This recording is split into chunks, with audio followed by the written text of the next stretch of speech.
Freestyle Friday to get you ready for your weekend. And as always, that means there is only one way that we can start things off. One way only. Here we go.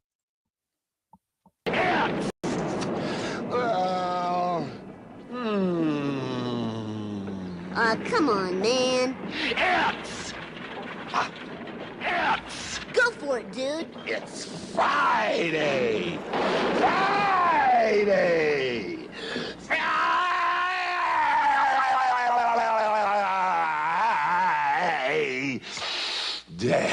It is indeed. John, here, you there. Thanks for dropping by. Stacked show. A lot of information to get into for the weekend. We've got news out of Canada about their rights agreements, or media rights agreements that just came across. Spurs have a new interim manager. Nick is not impressed. And we've got FA Cup to talk about. We've got a little CONCACAF to get into. We've got Major League Soccer to get into because they had their big rollout yesterday of how things are going to be looking when it comes to their on-air product. And so we'll go through all of that, plus the release of the first 30-second ad to get everybody jacked up for the 2026 season. We've got kit releases, and we have a person from the SDH footprint wearing one of said kits. We'll get into that. We've got Creek Cup to get into. Day one is in the books. Day two is coming up at 6 o'clock. It's a doubleheader day once again at Johns Creek and at Northview. Maddie and Jason will be at Johns Creek. Drew and I will be at Northview to go through all of the matchups. We'll go through what happened day one, get you ready for day two, and we're going to effort catching up with coaches as they are heading toward Creek Cup, because there are some coaches that are playing today that kind of had to leave like 3 days ago. And I say that somewhat facetiously, but some coaches have had to leave this morning to head north. We're going to try to catch up with one of them if 5G agrees with us.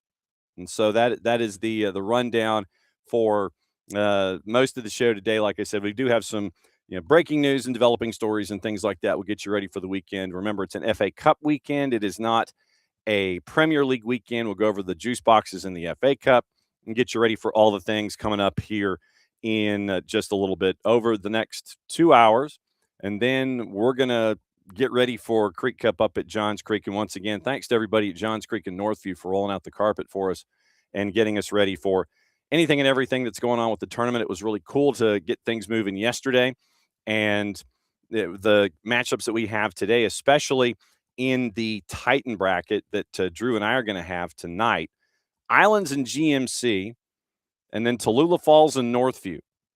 Caught up with Jeremy Steele, the head coach at Tallulah Falls, the upper school dean as well. And so he'll be a part of the 8 o'clock action, and he will be taking on the host Northview on the boys' side.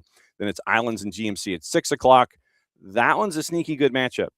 Two different classifications, two different dominant programs in said classifications. And it will be interesting and intriguing to see how those two go together. And that's what Kelly Bowler wanted when he was trying to organize the tournament and figure out, okay, what kind of new matchups can we have? And people not flinching about those kinds of things today over at Johns Creek. It's going to be Gilmer and Dunwoody on the boys' side. That's going to be at 6 o'clock. And then at 8 o'clock following, the host Johns Creek are going to take on Lee County. So once again, you're getting some new faces into Creek Cup, and it's going to be really fun to see how everything comes together. Last night over at Johns Creek, it was Chattahoochee and Carrollton, and it was that was the nightcap. First matchup on the day was the girls matchup with Dunwoody and Johns Creek. Like I said, we'll go over all the results. And remember, winners from yesterday and today advance to Johns Creek to play tomorrow. And the third place games for the teams that lose on yesterday and today, they go third place games, and those are at Northview, noon, 2, and 4 on Saturday. So it's noon, 2, 4, and 6 at Johns Creek on Saturday, noon, 2, and 4 at Northview on Saturday. So that's going to be the fun part there. Coming up with all of the high school tournaments and the non-region stuff that you're getting into early on where you want to test yourself. So very, very cool stuff there. And once again, it's fun to do Creek Cup because it gives us our kind of official rollout. We had Roswell and River Ridge on Tuesday to start our week off, to be our official kickoff. And now you've got Creek Cup to really get us into the rhythm of everything. And it's a blast to get ready for all of this. On the weekend, remember, Atlanta United, for season ticket holders in Frisco, Texas, they get to take on FC Dallas. That's going to be in venue only, no stream tomorrow. So you get to come and hang out with us or watch us on the listen to us on the SDH app, and you can go to soccerdownhere.net. Easiest way to do it for anything that we do audio wise, whether it's the twos, whether it's high school, or this kind of programming. If you're not attached to your computers and your devices and everything, then what you can do is you can go to soccerdownhere.net, go to the website, hit the listen tab, and there are a bunch of different columns that you can trigger into. If you see a red flashing light, then that means that there's something live on the network, and it gives you the rundown as to what it is. Whether it's SDH1, SDH2, or here, then you get all that rundown and everything that's attached to it all, and make the experience an entire weekend of experiences. So there you go. Morning, Ricky. Morning, David. Morning, Abby. And yeah, we'll get into the kit. Okay. So we'll get into that. Morning, Dell. Welcome back. So I do want to get into the new kit. I'm in trouble. I'm just going to go ahead and say it right now. But yeah, after our first guest, then I want to get into the new kit because, yeah, I'm in serious trouble. And we'll get into now. Abby, let me know where that ranking is. So 22 out of 30. Abby has it as Atlanta United's new kit, 22 out of 30. So let me know where that is, and we can probably sit there and parse through it all and go and look at kits and things like that too. Reminder also, a week from today, obviously it's the day before opening day weekend in Major League Soccer. We are going to have, once again, the show of chaos, where our friends at Major League Soccer get to line up all of our friends at Apple TV that have time that could come in and visit with us, say their piece, and get out. So Friday, we're going to have part of it. Casey White is going to return on Tuesday, so she'll kind of start things off for us next week. Tuesday at 10 o'clock is KCD's new time slot. So she'll start off Tuesday. She'll kind of get us wound up and get us into the week. But Friday is going to be a week from today, the show of chaos, where everybody who wants to hop in from Apple TV can, and we get their thoughts on the season getting in. So a week from today, the show of chaos returns for everything in Major League Soccer with our friends at Apple TV. So that was kind of cool that we got that notification yesterday, as a matter of fact. So it was interesting to find out that Apple TV is in for another show of chaos, and we'll do that a week from today. Okay.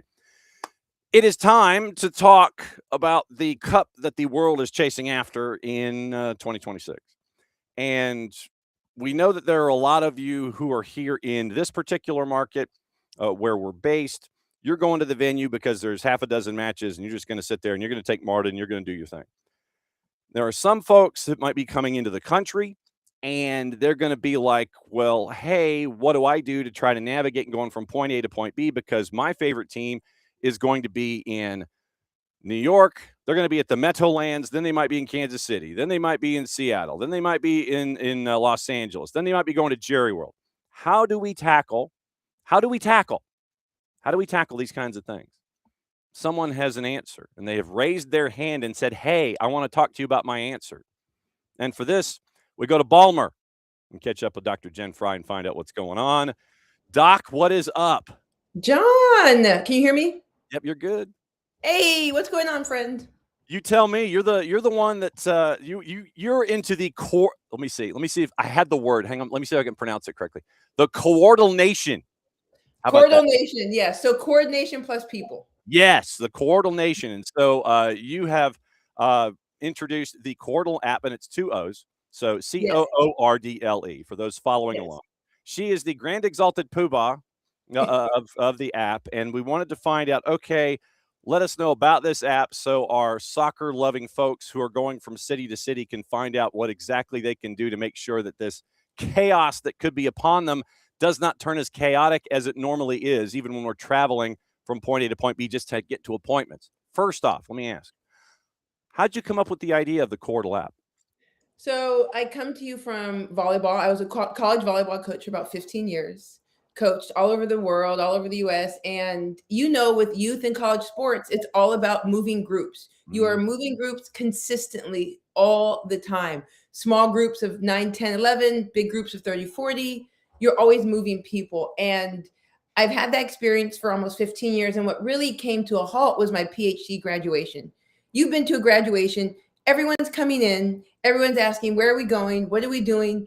The graduate's mom makes the Excel spreadsheet. No one ever looks at the Excel spreadsheet, and everyone just says, tell me where to go, right? Everyone just is texting, where are we going, John? Hey, do you know the address? People are going to the wrong place to eat, the wrong location. And I just said, there has to be a better way to solve it.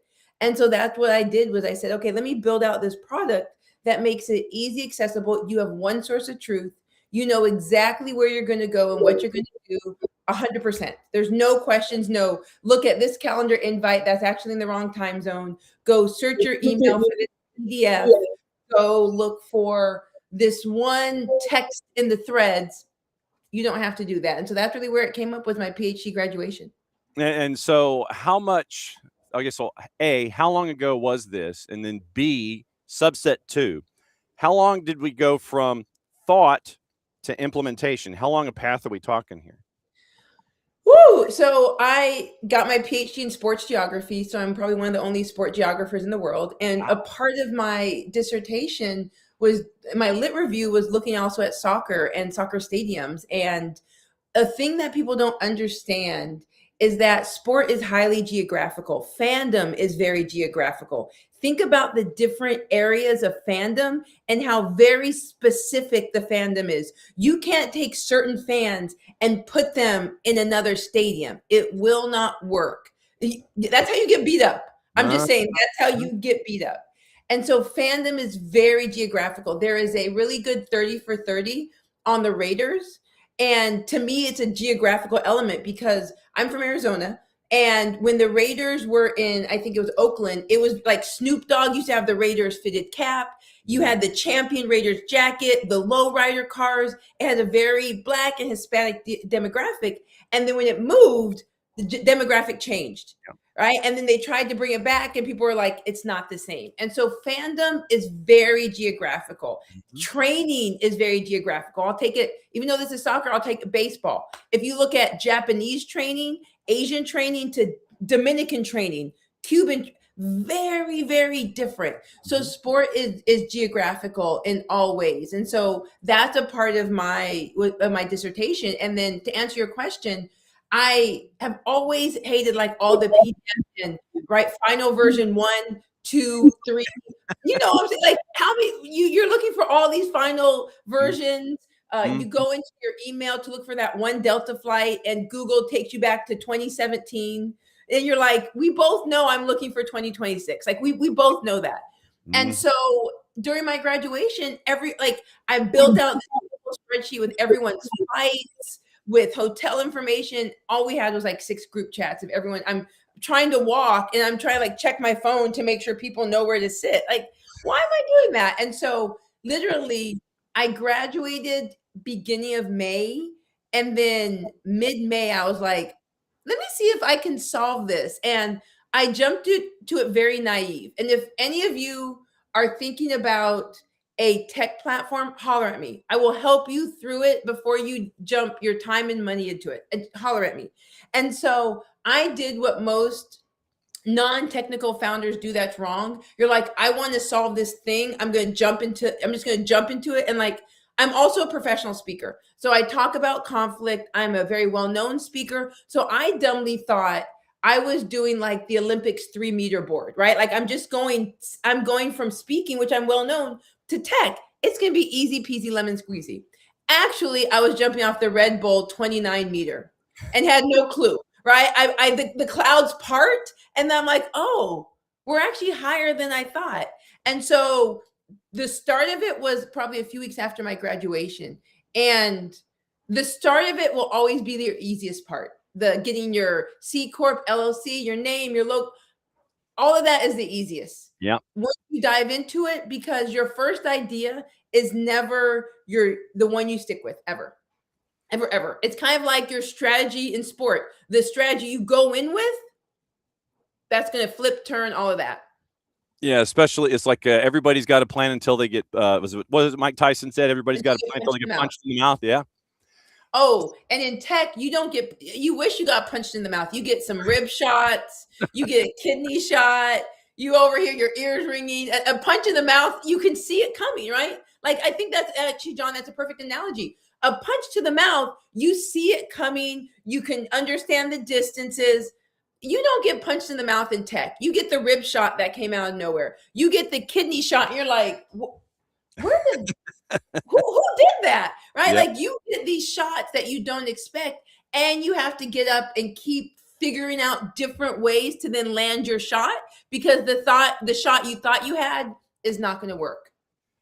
In the World Cup itself, you're talking about more than a dozen different host cities. 16, yep.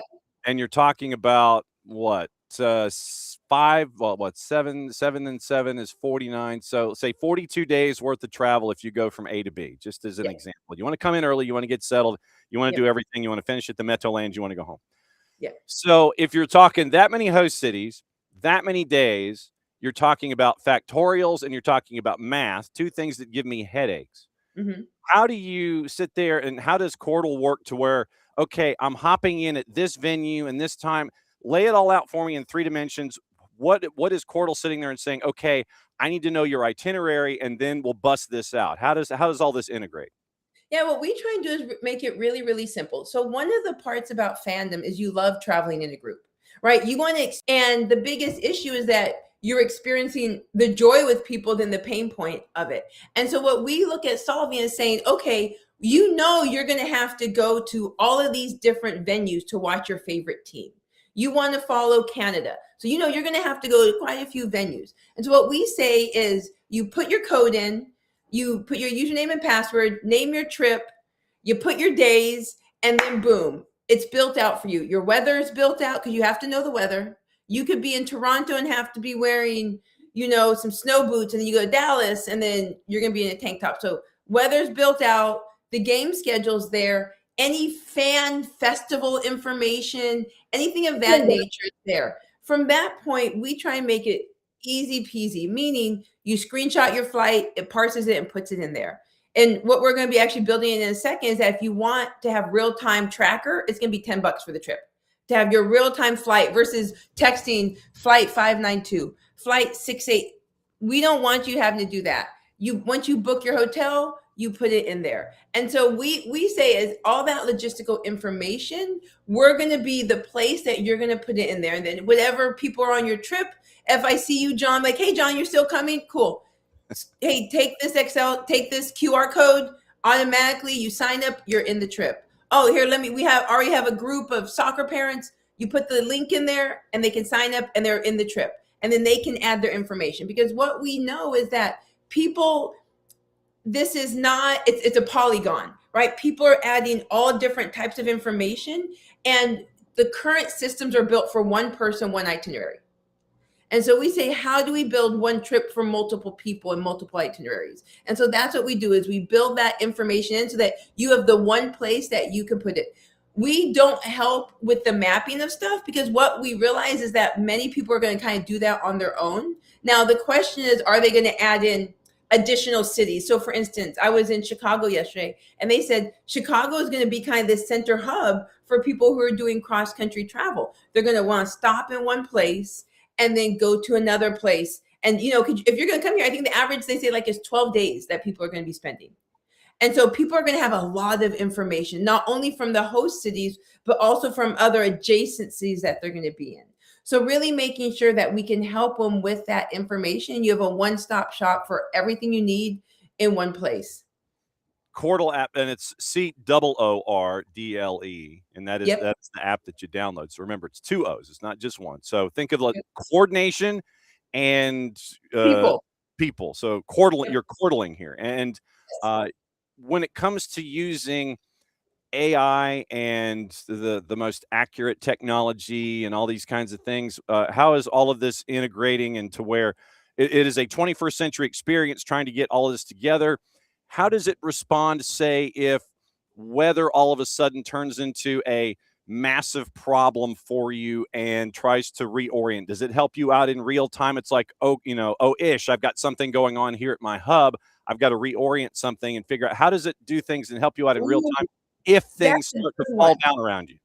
Oh, I like that. And if anyone has any suggestion what they would like to see, message me, because when you're in it, some of those nuances you don't realize. And the good thing is we're building it in real time. So if you say, hey, when things fall apart, this is an addition we would like to see, please let me know. You can reach me on Cordal on all social media. My email is jen@cordal.com. And that's the type of stuff we want to know is what, because the problem can be is this idea of feature creep where you add all these features that people just don't need. And now it gets really bulky and heavy. And so we want to make sure that the features that we have are the ones that people will use and need, and not trying to just shift through all these random features that we thought people would want, but actually don't have any interest in.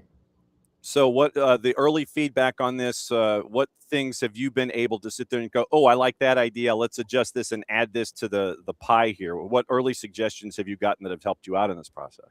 Ooh, so one thing we're going to be building out is, so we have it right now city by city. So what you'll do is you'll go to the website, cordal.com, click on the World Cup part, you'll find your city, and then you'll just add your information. And so what we're looking at now is adding in where you just have one long itinerary, if that's what you want. So you want to be able to have, Toronto, then Chicago, Kansas City. And so building out so you can have one long one if that's what you want to choose. And so seeing what does that look like and feel like, because I will tell you, foundational stuff is very easy. The nuance is what beats you up. And so for us, the nuance is how do we make sure the weather is shown in your different cities in one long itinerary, because that's the stuff that's like, what's it going to be looking at? And where are the pause moments that say, okay, we're reorienting to a new city? And so those are the type of nuanced things that people also need assistance with. And so like you said, when the weather is bad, what things do people want help with? We see there's so many different flight and hotel platforms to purchase that we were like, I don't know if right now we want to add that in, if that's going to help people, because people are going to use points over here. They'll stay at an Airbnb, right? They'll go stay with a friend. So do we need to have the buying of the hotel? Is that something that people need? Or do people say we're going to be in the US for 15 days and we're going to hit 6 cities, and 2 of them are not World Cup cities. So we need to still have the place for all of that. Okay. So that's the stuff that we really want to nuance down that people aren't even thinking of. I mean, let me see. I was pulling up some of the information. Let me find. And they were talking about some of the cities that have the easiest route. So like Group I has the easiest route. And then they said that Group J actually has the worst one because of how much they're having to ping pong through. They're having to go a total of 6,424 miles, which is 5.5 times longer than Group I. And so Group I has rail cities. It's a lot easier, major hubs. And then you have Group J, which is 6,424 miles, no hubs. It's your ping-ponging travel.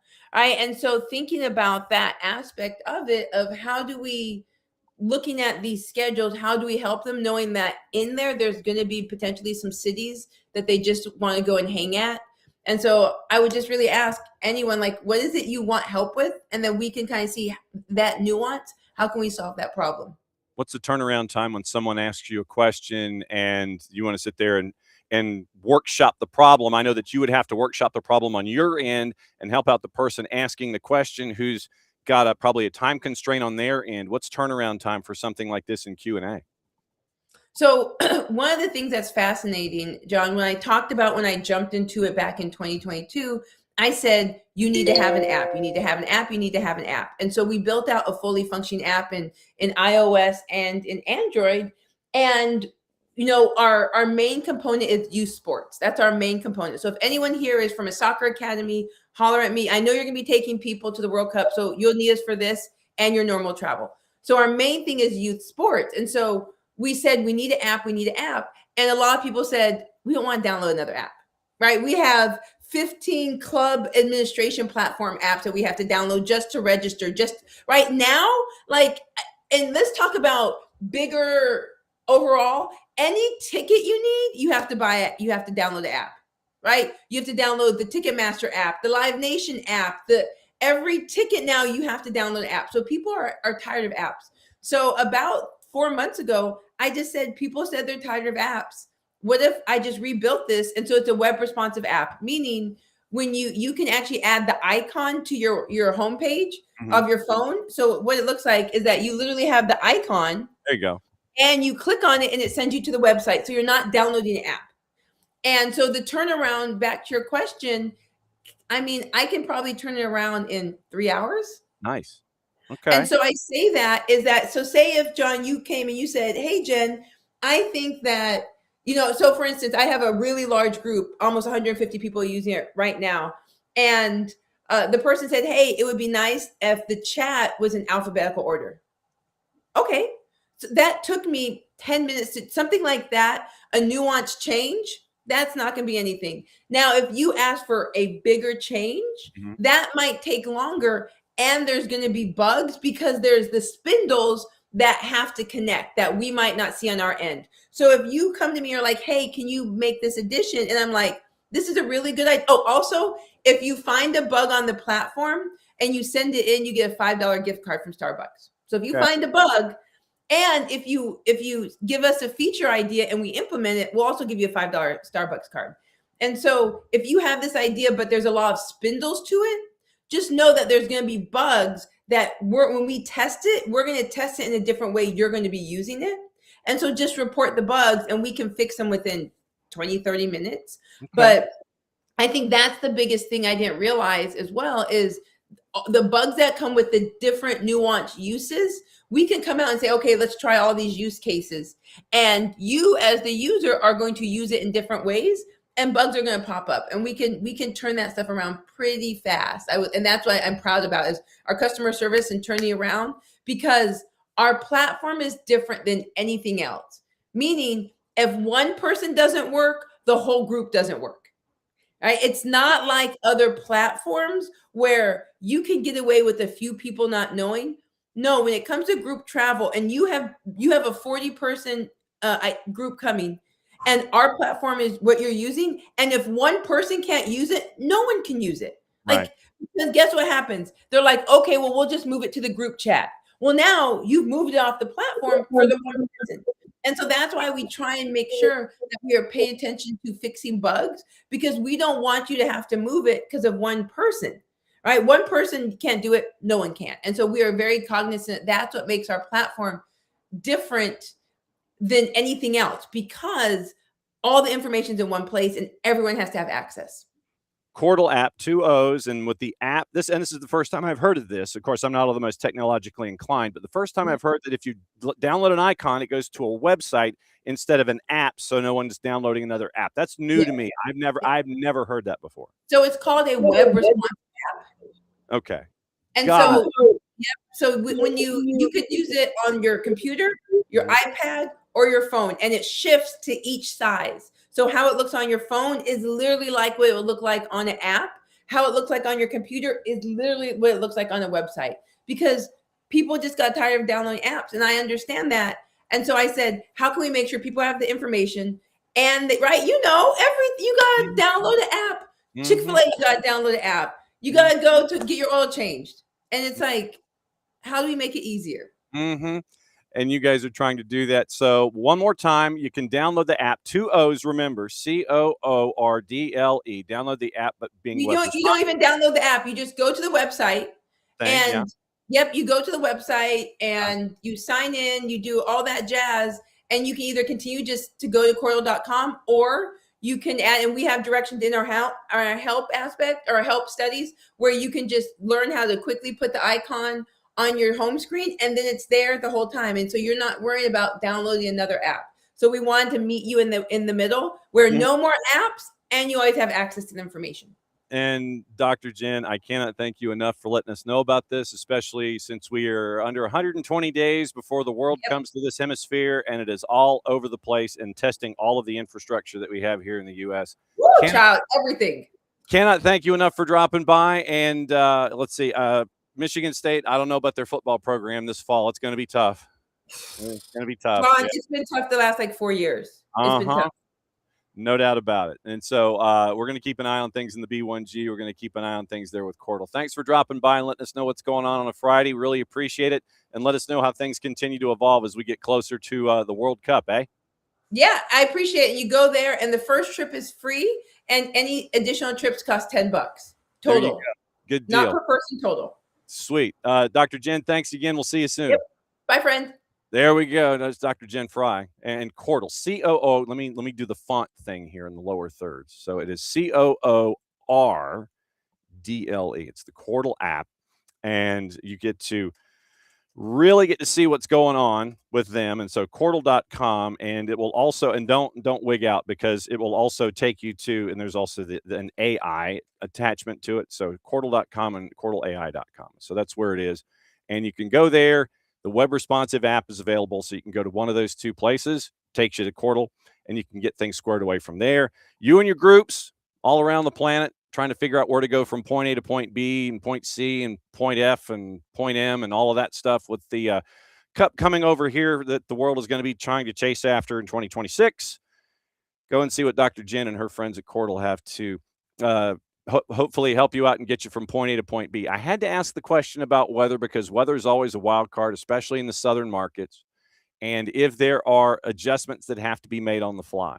Because, if you are reliant on a particular piece of software, then okay, what about point A, point B? Oh crap, it's raining and I'm on the clock. What do I do? And so that was why I wanted to ask that particular question when it came to Cordle and what Dr. Jen and her friends are developing over there at Cordle. So thanks for making sure that we know about Cordle. We'll keep an eye on that as we go. And if you kick the tires on it, then just let us know what's going on with feedback and such. And so let us know, and let Dr. Jen know, and everybody at Cordle.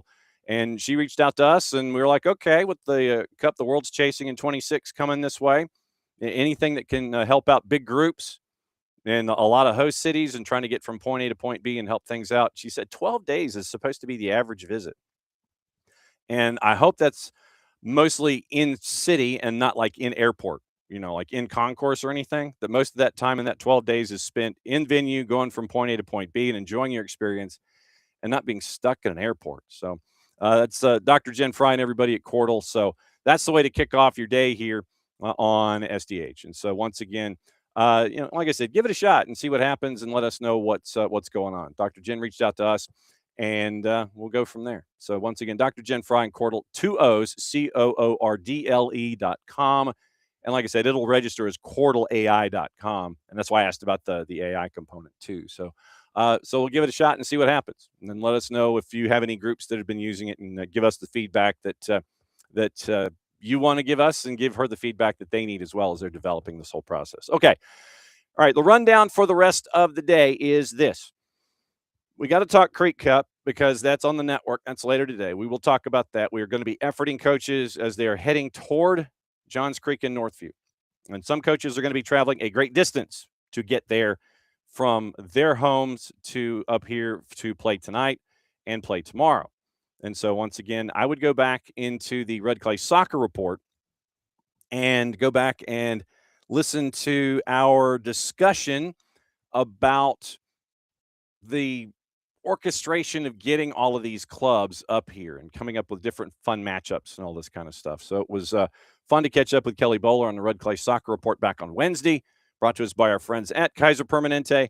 And we get to hopefully catch up, 5G permitting, with one of the coaches on the road in the 10 o'clock hour. So we'll see what's going to happen there. Okay, now let's get into all of the other news that's fit to print and going on. And we'll start with Atlanta United. Cesar Luis Merlo let us know on the collective that it appears that Atlanta United is in the interest of a particular player in the crosshairs.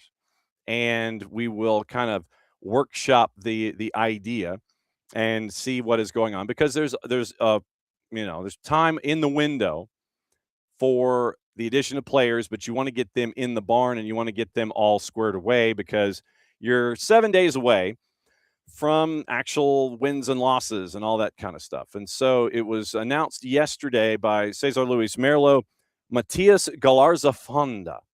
And so you have Matias Galarza Fonda is being looked at apparently by Atlanta United, as it was put out into the ethers that Atlanta United is interested And so Herman Garcia Grova opening talks with the idea of from River Plate. And River Plate, man, River Plate is in a world of hurt right now. That's a separate story.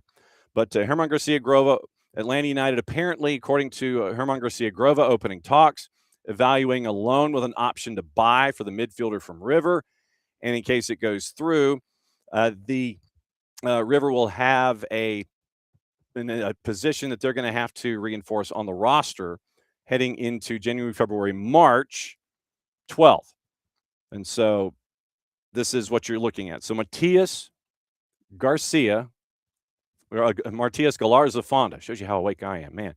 All right, so let's go into the transfer marked machine, and let's get all the details on Matias Galarza Fonda and his time at River Plate. So you go in and the profile, checking all the numbers once again, is a Paraguayan central midfielder, 24 years of age. Right now, according to Transfermarkt, the value is at about €3 million. And the majority of the time is spent in central midfield, although Galarza Fonda has played as both a 6 and a 9. 13 apps for the Paraguayan national team, debuting back in 2022. 2 goals in his time there. Highest market value that he had, according to Transfermarkt, was back in September of last year. It was €3.5 million. Right now at €3 million. And Galarza Fonda is listed on Instagram. So what we will do is in the 407,000 followers of Mati Galarza F, we will hit follow, and we'll see if there's anything that would be helping out the situation there. Perhaps, maybe some notifications on social media and stuff. Carlos Leite is the player agent, and so we will check and see if Carlos Leite has any familiar players that are attached. Carlos Leite Sports, based out of Rio de Janeiro. 47 players, half of them in the first tier of their respective divisions. He represents Joao Gomes and Andre, who are currently at Wolves. Gerson, who is at Palmeiras. Gabriel Peck, who is with LAG. That number hits at you instantly when you're going, oh, okay, players represented. You hit that one. Then you have Paulinho with Palmeiras. You've got Talis Magno with NYCFC. And Galarza Fonda, who is listed as 369, tied for 9th in value at the Leite agency. So a top 10 valued player in the agency, and dual citizenship for Galarza Fonda with both Paraguay and Bolivia. So other players that are in this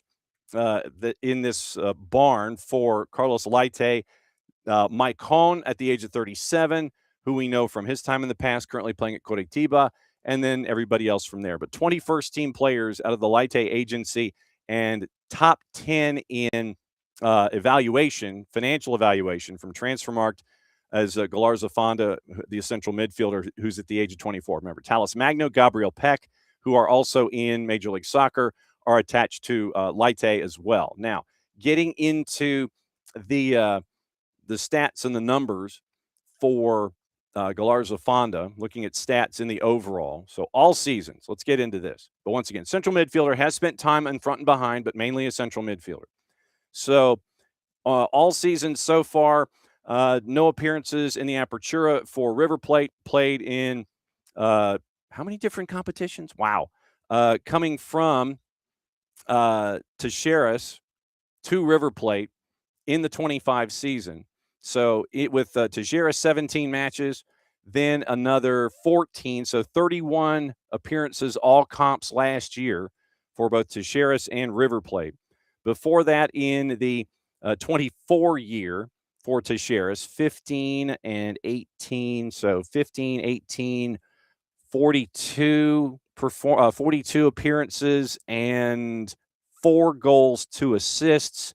So seemingly pretty much a stay-at-home midfielder, with the exception of the time that was, a couple of goals here and there, 10 goals in the career, 6 assists, but mainly a stay-at-home central midfielder from at least from a statistical standpoint.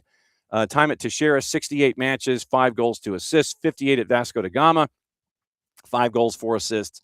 River Plate, 14 appearances so far, and no goals or assists. As a central midfielder, 2-2 when the 35 appearances there in his career. Attacking midfielder, he has 4 goals and 1 assist. And then, midfield it looks like he can be put in any of 4 separate positions where he has played. Central midfield, attacking midfield, left or defensive, and he has played some time on the wings in his career, 7 appearances on both left and right wing, but mainly central midfielder.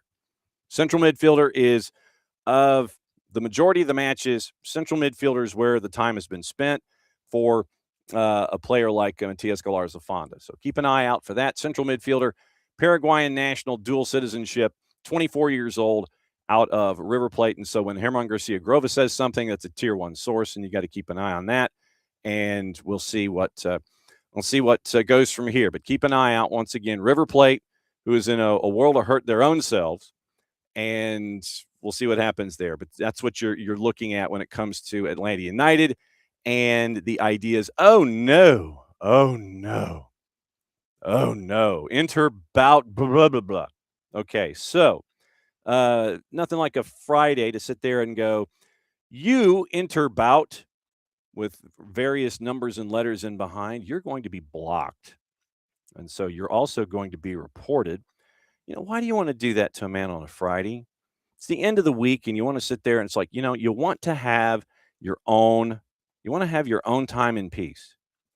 All right. Now, after this, and after we get this all squared away, I want to get into what Abby was talking about with the jersey rankings, solicitation bot, B-O-T.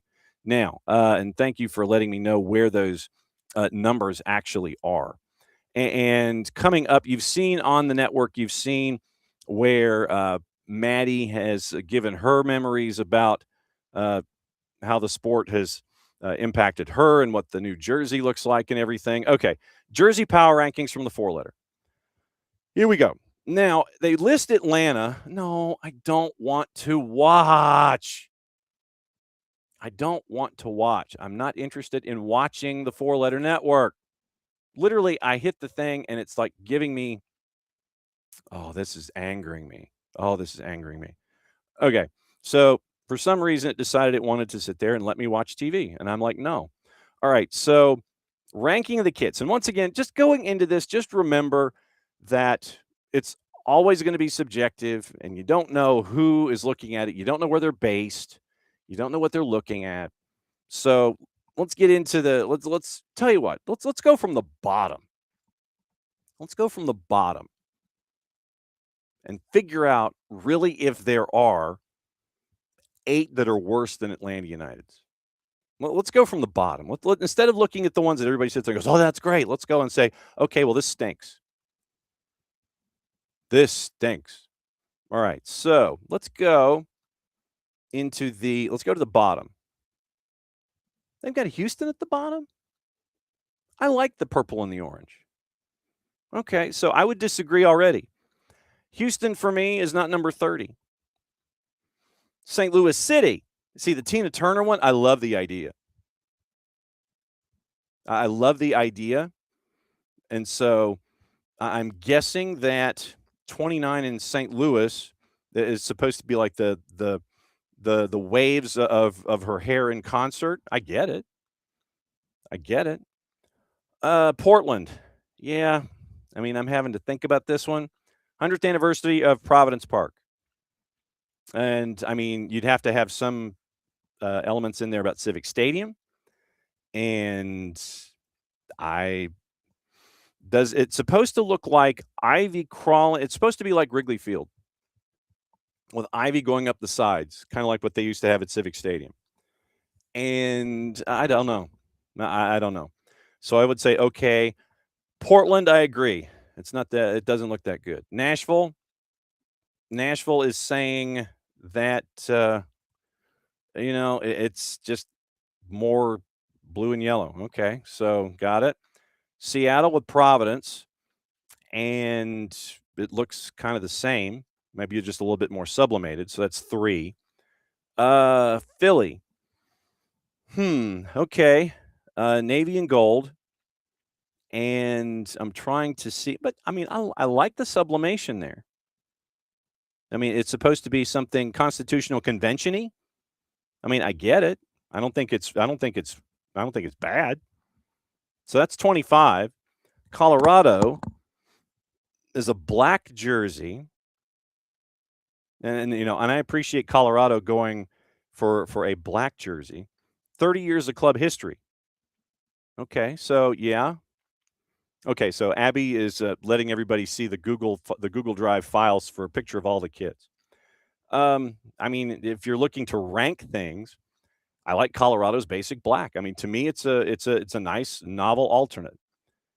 Columbus really doesn't look like they changed much, so that's 5.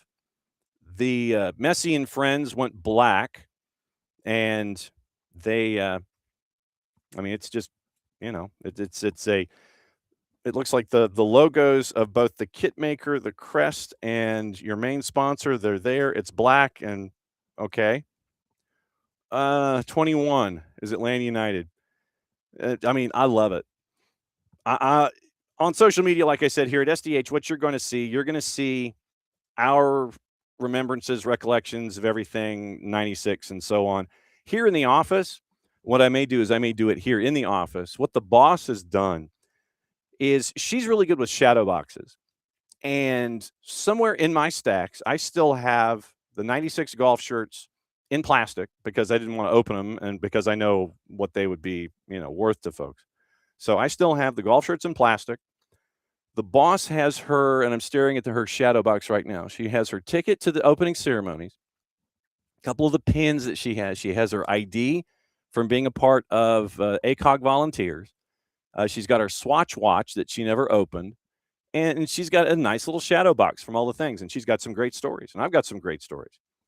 And the idea for the alternate jersey for Atlanta United to celebrate 30 years, I thought it was cool. I mean, I thought it was a great idea. And seeing, for those of you that got to go into the reveal, it's tremendous stuff. And I'm going to go to the poorhouse. Yes, Columbus does have it has a real polo collar. It's got a collar on it. It kind of stops. It doesn't go all the way down. It's not like buttons or zippers or anything, but the Columbus jersey does have a collar attached. I get the floppy collar. I dig it. Link for a good shadow box for the Lamine Yamal signed jersey. Dell, let me talk to the boss because she's the one that has done the McElhenney, and she's done all of my jerseys that are off here over by the Big 55. So traditionally what we do, she'll wait for specials, and she will come up with places to do that. And let's see, my signed Charleston Battery Anniversary kit is in a box. My 404 kit and my 5 Stripes kit are in boxes. Her Cam Newton autograph football jersey is in a box. My Atlanta Thrashers jersey from '99 when they gave them to the media is in a box frame, and then my Jeff Garcia Calgary Stampeders autographed football jersey is in a frame as well, and my McElhenney. So, this is the Lance McElhenney. So for one of the favorite, and once again, here's probably Storytime with John. So we'll go ahead and font this Storytime with John. It's going to be one of those Fridays, and so. Let's go here. All right, so story time with John. Now, this frame here, for those that are watching off of my camera left shoulder, but it's off of my right shoulder, camera left.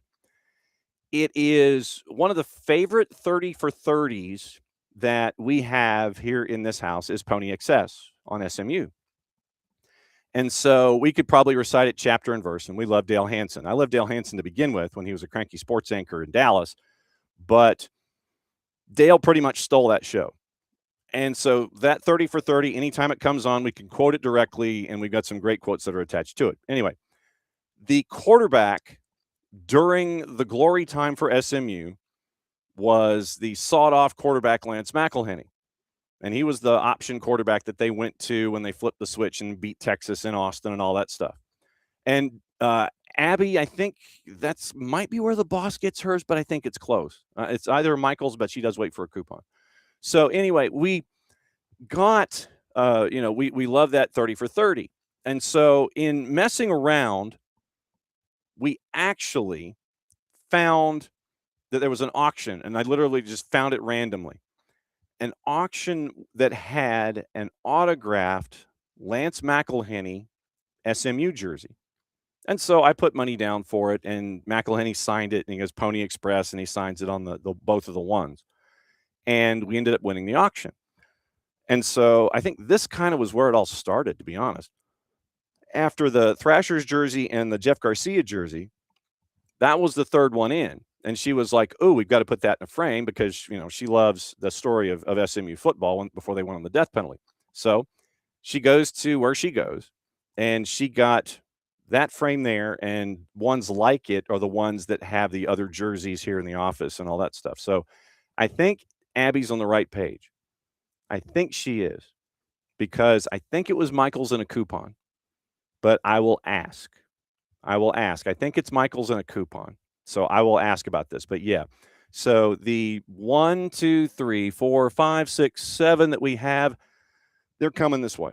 And so it is so it is frames that she keeps an eye out for. But what I will do is I will ask her. But I think Abby's on the right path. I think it's Michael's in a coupon. I think that's how she waits. And so we have some other stuff that we have framed on the mid-level that are like actual artists and stuff.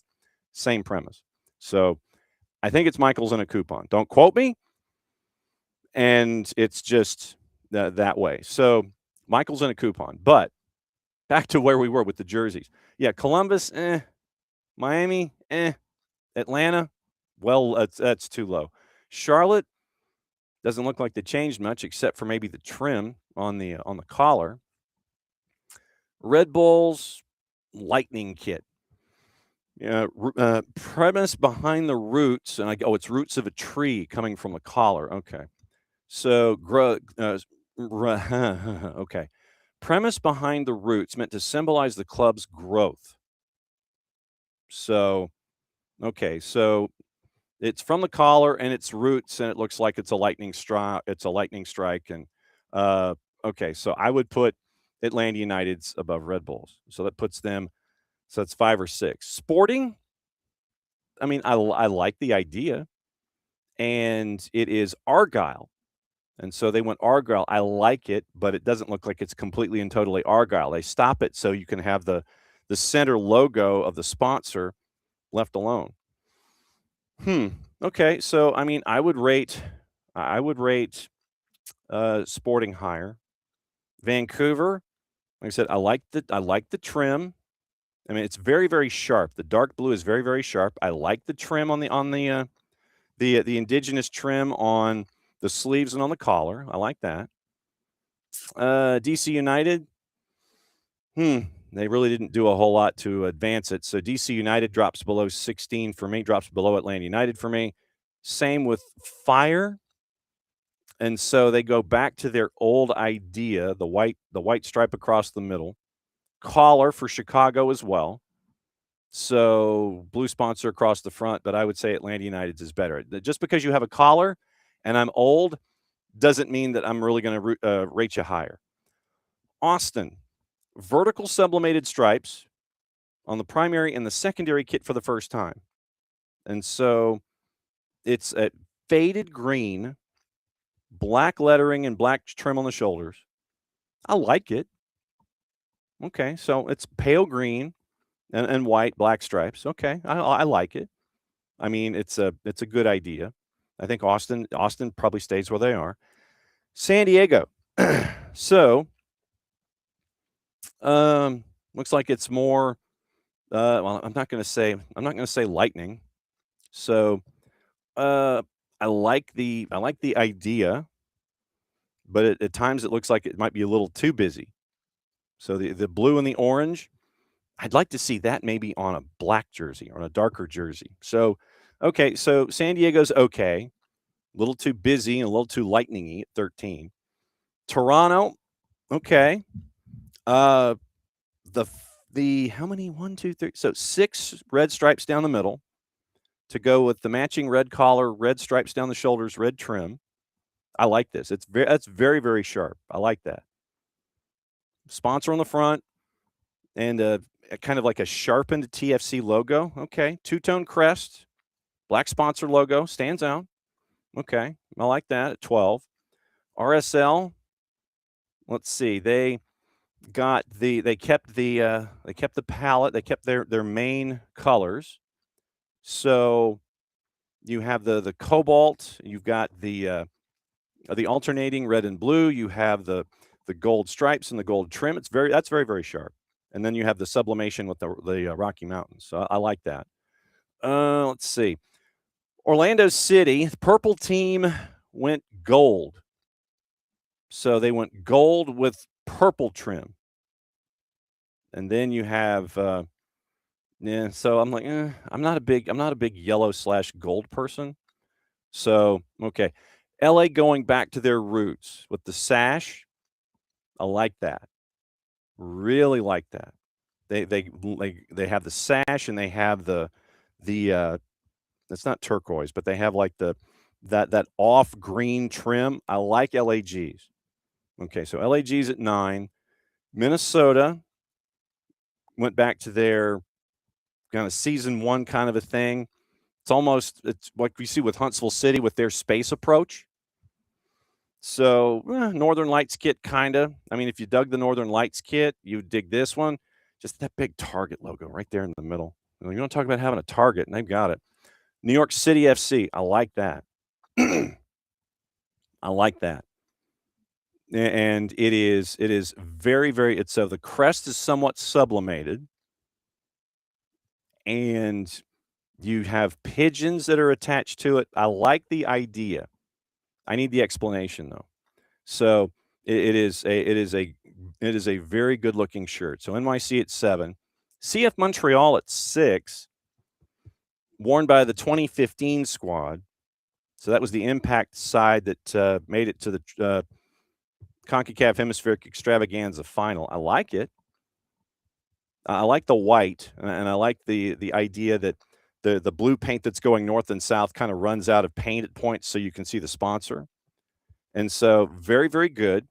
And also, they've partnered with ProCure in the fight against prostate cancer with the kit. So bonus points for you there.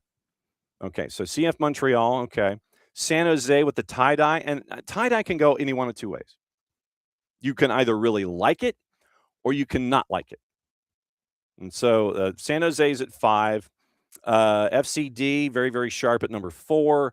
FC Cincinnati, I don't know if I like the orange sherbet wavy look at 3. LAFC, very, very busy, black and gold with the Art Deco. I like that at 2. And the Revs they have listed at number 1 with the Revs and the heart at the crest and the splash. Atlanta United is not number 22 out of 30. Okay, we're going to get into Creek Cup. And we get to go to the magic of the bus. And so we'll see what this is like, because Justin Brantley and his group from Islands are heading north. Let's see where they are. So, Justin, where are you exactly? In trouble's where he is. Nothing like being on that stretch of I-16. Justin, where are you? Hey, man, we just stopped in Dublin, so we are on our way north. So when did west? No, just west. No, I'm like, you're kind of west, but Dublin is always a good jumping off point to do those kinds of things. And so being on that stretch of I-16, you know that this is going to happen. And so Justin Brantley and Islands are making their way north. They're getting ready for the 6 o'clock matchup. And I know that this is going to happen a lot, and I appreciate his forbearance. You're on that stretch of Lawrence County, brother. I know what it's like on I-16. Yeah, I know what that stretch is like, man. Yes, it's tough, man. We'll probably be going in and out of service all day long, but yeah, we're excited, man. We're optimistic. We're ready for the season to start, and we're thankful that we're getting blessed with the opportunity of coming up there and competing in the Creek Cup. How did this come to be? So I would say 3 years ago, we had a chance to. I reached out to Coach at Johns Creek. He reached out to me via email. They were supposed to play in the tournament in Jekyll Island, the Tournament of Champions, that is a tournament every year. And that weekend, it called for rain, and so there were so many Atlanta teams that were playing in the tournament and just needed a place to go. So Johns Creek reached out, Cambridge reached out, and I was just I had a few games to fill, and I was fortunate enough to be able to not only be able to have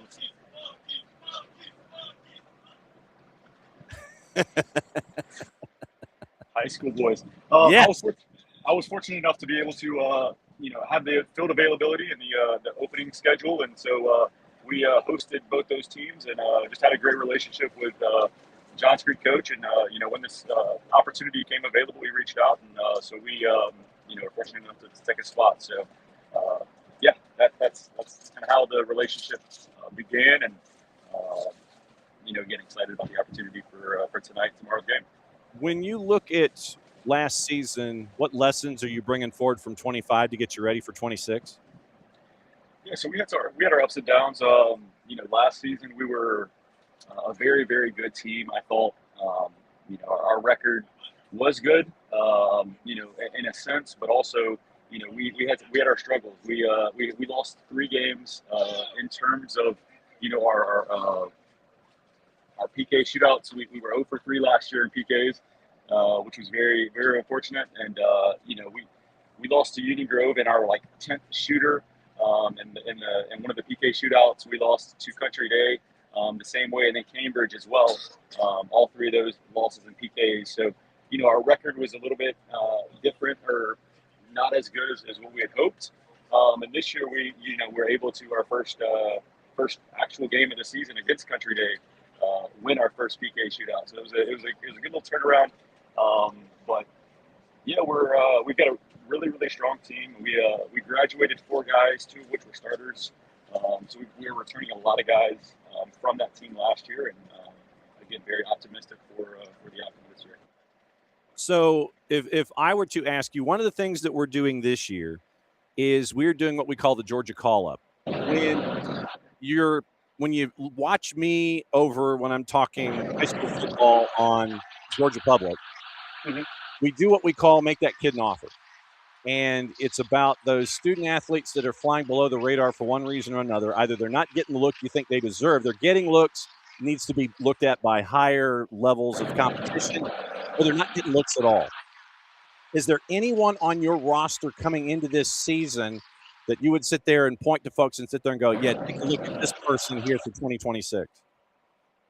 Yeah, man, I might be a little biased, but I think there's a few of them that are not getting the look. And me and a lot of the other coaches talk about this, and it's it's very unfortunate, with the way that soccer is, I guess, these days. It's a smaller sport, and I grew up in Georgia. I understand how it works. I know that football is king, right? And so with Title IX, that's a great thing. But the problem is, with boys sports, you don't have the necessary scholarships for sports like soccer. So, a lot of coaches, especially these days, if they're looking, overseas, or they're looking, elsewhere for talent that, doesn't provide many of our student athletes a chance to go to that next level. And if they do, they have to take, different steps to get there. So, we are fortunate. We have JJ Stein, who's committed to Cedarville University in Ohio. He is our loan right now in terms of student athletes that are committed to the next level. We have, I would say 3 guys in particular, juniors, that I think that stand out as Tal Harlan. He's pretty much our heart in the midfield. He is, our number 10, does everything for us in the midfield. We have Charlie Neal, who, at the club level plays center back, but for us plays the 6. And then, we have our center back and Alex Roma. All 3 of those are juniors, and all 3 of them have started since their freshman year, and have played fantastic. So I would say those 3 are definitely 3 guys that we look to. Absolutely. So when Alex and Julian decide that they want to go 1v1 against each other, who's the better Roma in those situations? Man, it is a tough way. that's something that we have to try to calm down at practice, because that happens a lot, and you would be surprised at how many ankles get clipped and how much trash talk gets talked between those two. It is a fun rivalry. But yeah, sometimes we've got to calm the tempers down, because they are both true competitors.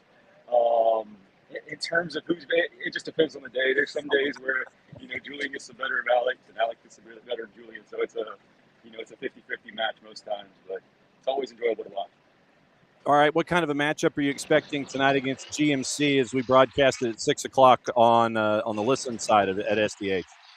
Yeah, man. The great thing about these competitions in these games is that you really know nothing about the opponent. I mean, I've reached out to Kevin Roberts, the coach for her Union Grove, and me and him grew up together. We played club soccer together in South Atlanta, and so I'm fortunate enough to be from that area as well. So I've made a lot of great friends in the coaching industry, and so I reached out to him because they played them the other night and got a little scouting report on them. But again, you still, from a scouting report, you still don't know much about the team, and so I think that to us bodes well, because the unfortunate thing about playing teams that you're familiar with is you get complacent, or you have these thoughts in your mind of hey, this player is going to play this way, and this player is going to play that way, and so having no familiarity with a team, I think, allows us to play more free in our style of soccer, which I think is going to be very beneficial. And a lot of respect for GMC. I think they're a great team. I've followed them closely through the years, and their coach has done a fantastic job of building that program. All right, so the itinerary for the rest of your day as you head north. You stopped in Dublin already for kind of, it sounds like a little bit of a brunchy deal. So what's the rest of the day? Yeah, so we left today. Boys arrived at the school at 7:30. We loaded the bus at 8.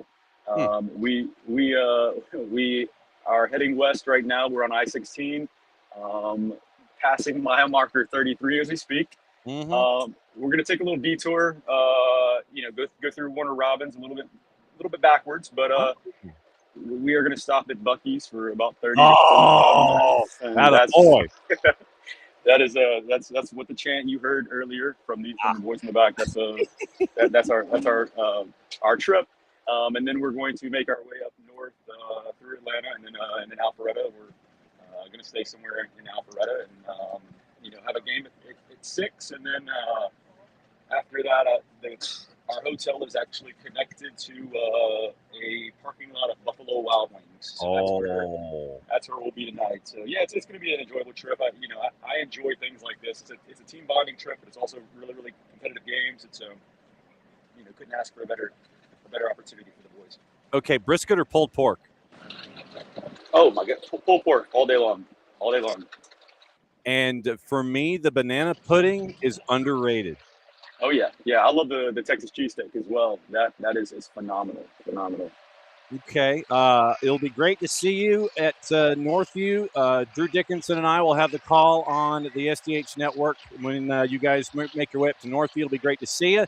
Thanks for dropping by and doing it live on the bus. So I can't thank you enough, Justin. That was fantastic. Appreciate it, John. Have a good day. All right, there goes Justin Brantley, the head coach at Islands. That's the beauty of it. I reached out to Justin yesterday, and I said, I've got a thought. Literally, I got back from calling day one, and I was like, Justin, I got a thought. Hey, where are you? Are you on the road? What are you doing? And he's like, yeah, I'll give it a shot. And so I said, just call me after 10 o'clock, and we'll see what it's like. So Islands is on their way up to Northview, and so my guess is that when they get to there's like a Warner Robins bypass exit on I-16, and they are going backward to go forward. So there's an exit on I-16 where you can bail and go kind of southwest. You go past the Macon Airport, and you kind of drift a little further south onto the highway that you keep going down 75, and then you can duck out the Billy Henderson Parkway. And you go and you hang out at Buc-ee's for a little bit. Now, I'm glad that Justin is team pulled pork, and I did not know about the Texas cheesesteak, because obviously with the hyper-processed cheese, I would look like I would turn 14 all over again. But it's good to know about the Texas cheesesteak. The fact that they're going to a Buc-ee's as a part of their field trip to come up here, get ready for 6 o'clock. I'm just hoping, I'm literally just hoping that when they stop at Buc-ee's, that they don't wind themselves up and get completely and totally overweighed, because you know how cheesesteaks are. In a good form, cheesesteaks will weigh you down because the cheese is fantastic. The cheesesteak in and of itself is great, but I'm hoping, I'm literally hoping that you have cheesesteaks, or at least if you're going to put them off to the side, you don't want the guys to eat entirely too much cheesesteak unless they're still into that part where they have like 9,000 calories a day and they burn them all off. So the cheesesteak worries me a little bit, because if it sits and they're on the bus and they're traveling on the bus after they've had the cheesesteak, then that's a bit of a concern for me. So we'll see. We'll see what it looks like. But excellentness, nicely done. And we thank the 5G gods for making sure that Justin could hang out with us. But so it's Dublin, Buc-ee's and Warner Robins, then north, and their hotel is attached to a B-Dubs. That's what travel does for you. So Islands is going to make their way tonight, and it is, yeah. Oh, boy. Yeah, so. But yes, like Buc-ee's is out of the way, but they're going to do the detour and they're going to go to Buc-ee's. Okay, so tonight, once again, on the SDH network over in SDH2, it is Islands and GMC at 6 o'clock from Northview. Drew Dickinson and I will have the call for that one. Tallulah Falls and Northview will follow, and we will get you ready for that one as well. And interesting story, once again, if you missed it, with Jeremy Steele and Tallulah Falls. He's a Northview alum, and so he still has his Letterman jacket in his closet at his parents' house, who still live in the district. So interesting back and forth there with Tallulah Falls and Northview. Islands and GMC, that's going to be at 6 o'clock tonight. Maddie and Jason will have boys action with Gilmer and Dunwoody, and we'll get to see what the Cats continue to do as they build their program in Ellijay, followed by Lee County and Johns Creek, and so that one will be available to you there as well. Lokeville with a question. Good morning, Lokeville, by the way. What is the team looking like from what I know? Because the preseason games are closed. Yeah, and that's, I think, by somewhat mutual design. But, I mean, obviously getting Latte Lot on the score sheet is what you're looking for. You're looking for him to be healthy. I think that last year, coming straight from the championship and from his time over in the second tier in the EFL, you're kind of going, I mean, the guy didn't really get a break going from the EFL to Atlanta United. And so did he hit a wall? Was he grinding? Those kinds of questions would be there. So Latte Lot, healthy, break after last season, had a chance to just kind of catch his breath a little bit, and you're seeing those instant returns so far. I think that you're looking at Thomas Jakob, and you're seeing him not necessarily as a right back. You're seeing him listed as more of a midfielder, but remember what we talk about when it comes to formations. Formations are a construct, and it is a loose construct. Just because you see a graphic on Apple TV does not mean that that is what it's going to look like once the whistle blows. You could, I mean, legitimately, you could have a lineup like, you literally could have a lineup like Jaden Hibbert and Lucas Oyos, and they're battling each other to figure out 1 and 1A or 1A and 1B, however you phrase it. And you need Lucas Oyos, A, to help bring Jaden Hibbert along, that experienced voice that's going to be there in addition to your coaching staff and all that. So if you were to go and say, in net, some combination of Jaden Hibbert and Lucas Oyos. We know what we get with Jaden Hibbert, but you have the experience of Lucas Oyos. You're going to be in multiple competitions. You need that. And then behind Oyos, with the twos, you've got John O'Ransom and James Donaldson. So the GK University is working its way up. Left back, you've got an injury concern with Dominic Chongqui, who's out the next 4 to 6 weeks because of a knee sprain that he picked up in the matchup on the weekend against Houston in Hell in a Shell. So he was lifted after 55 minutes, and he's going to be out for the next month at least. So at left back, you're looking at some combination of Pedro Amador and Elias Baez once his paperwork has been given the okie doke. And I think that might be another reason why you're seeing what you're seeing at the back, where Jakob is playing more in the midfield, at least off the top, because if when you get everybody healthy, then and you have Elias Baez in, what does it look like at the back? You're looking at some combination of Baez / Amador. You're looking at some combination of Mihai, Barakal, Gregerson, Matt Edwards. And then at right back, you're looking at, say, Tomas Jakob and Ronald Hernandez and what have you. Once again, depth in multiple positions is what you're looking for. So if you go, that's your 4 in net.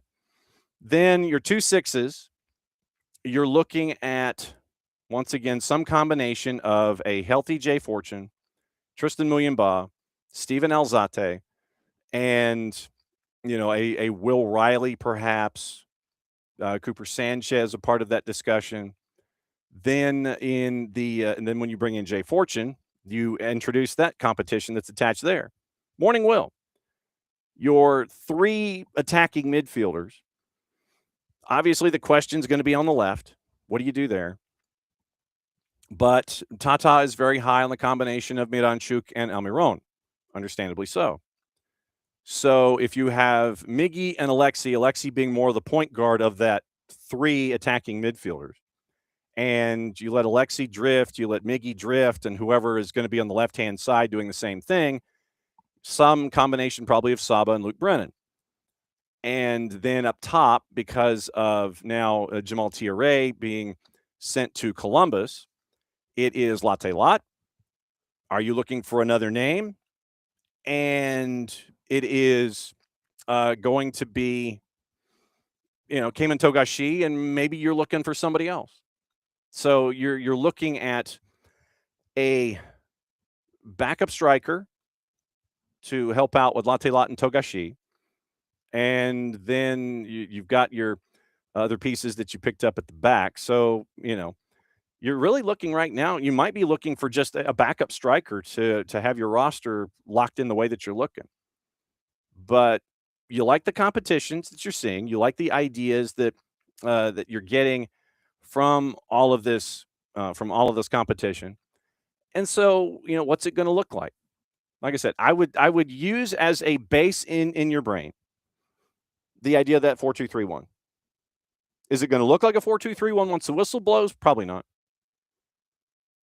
But if you were to sit there and take that idea, the Christmas tree, the 4-2-3-1, and apply it to all of the thoughts that are there, then you're, left wing, left attacking midfield, and then backup striker. Question at left back, who's going to start? Once again, the injury of Dominic Chongqui. And then you bring in Baez once the paperwork is there, and Pedro Amador. Center backs look like the 4 that's going to be there. Right back, your 1 and your 2. Then your 6s, you have a good handful of folks that you can choose from. And those that can play the 2, they can also be a part of your deference in the midfield. And if you let Miggy and AM59 cook. So, literally you're looking at like backup striker to help with your roster depth. So are they looking for somebody? You're looking for another midfielder, as we were discussing this morning when it comes to Matias Galarza Fonda. So keep an eye on River Plate. And, then you're, But no, I think that it's good that you have these contested position battles, because like I said, you're in multiple competitions this year. You need that depth. And so that's what you're looking at. Santi Pita getting reps. And the trialist. Do not know who the trialist was. Just know who the trialist. There was trialist attacker, and so you have trialist attacker. So I thought that was interesting the other day. So trialist attacker forward, trialist. Okay, let's see. So let me see if there was any. if there's anybody else that I missed when it comes to that last matchup. Okay, so it was Tornado de Tejas 3-2. So it was and Toto Majub getting minutes. Okay, that's cool. So starting lineup last time out against Red Bulls. Hibbert, Hernandez, Mihai, Gregerson, Matt Edwards. And so Ronald, Mihai, Gregerson, Matt Edwards, and you had substitutes of Barakal and Toto Majub. Toto Majub probably going to start with the twos as he continues to grow. Midfield, Tomas Jakob, Adrian Gill. Adrian Gill is an interesting case. Is he going to be a part of game day rosters, or is he going to be getting time with the twos to get his reps in? Tristan, Alzate, Will Riley, Cooper Sanchez. Trialist forward, Luke Brennan, Togashi, Saba, Latelat. So, and who did not play Lucas Hoyos, Aiden Torres, Santipita. Aiden Torres, Santipita, probably with the twos. Maybe getting cups of coffee along the way. Once again, think multiple competitions. Toto Majub, twos. Gill, maybe the twos. Cooper, Will Riley, probably pogoing back and forth. Man, they got to fix that rule. And then trialist, like I said, don't know who trialist was. Trialist forward, no clue. But I'm guessing that trialist forward might be getting more minutes in Frisco on the weekend against FCD. Remember, early afternoon kick Eastern time, and it is not streamed. So rely on your favorite social media platforms to get all of your details out of Frisco, Texas. So you're like I said, position battles are good. DCQ's injury bad, just on premise, because you want everybody to come through camp healthy. And I'm looking forward to Dominic Chongqui continuing to, grow in his role. So, like I said, you might be looking for, once again, with Baez coming in, you're looking backup striker. And we'll see how Trialist was, if Trialist continues to improve their work. And so we'll see if Trialist continues with FCD coming up this weekend. Abby, great to see you, and have a good weekend. Back to the jerseys, I don't think Atlanta United's 22nd. I think that you had a lot of good ones, but I think that the simplicity of Atlanta United and that kit paying homage to something 30 years ago, it's gorgeous. And I'm going to be a poor man. So that's what you're hunting for. All right, so let me go through and say hi to everybody before we get into all the other things. MLS has trotted out their plan for 2026 when it comes to broadcast.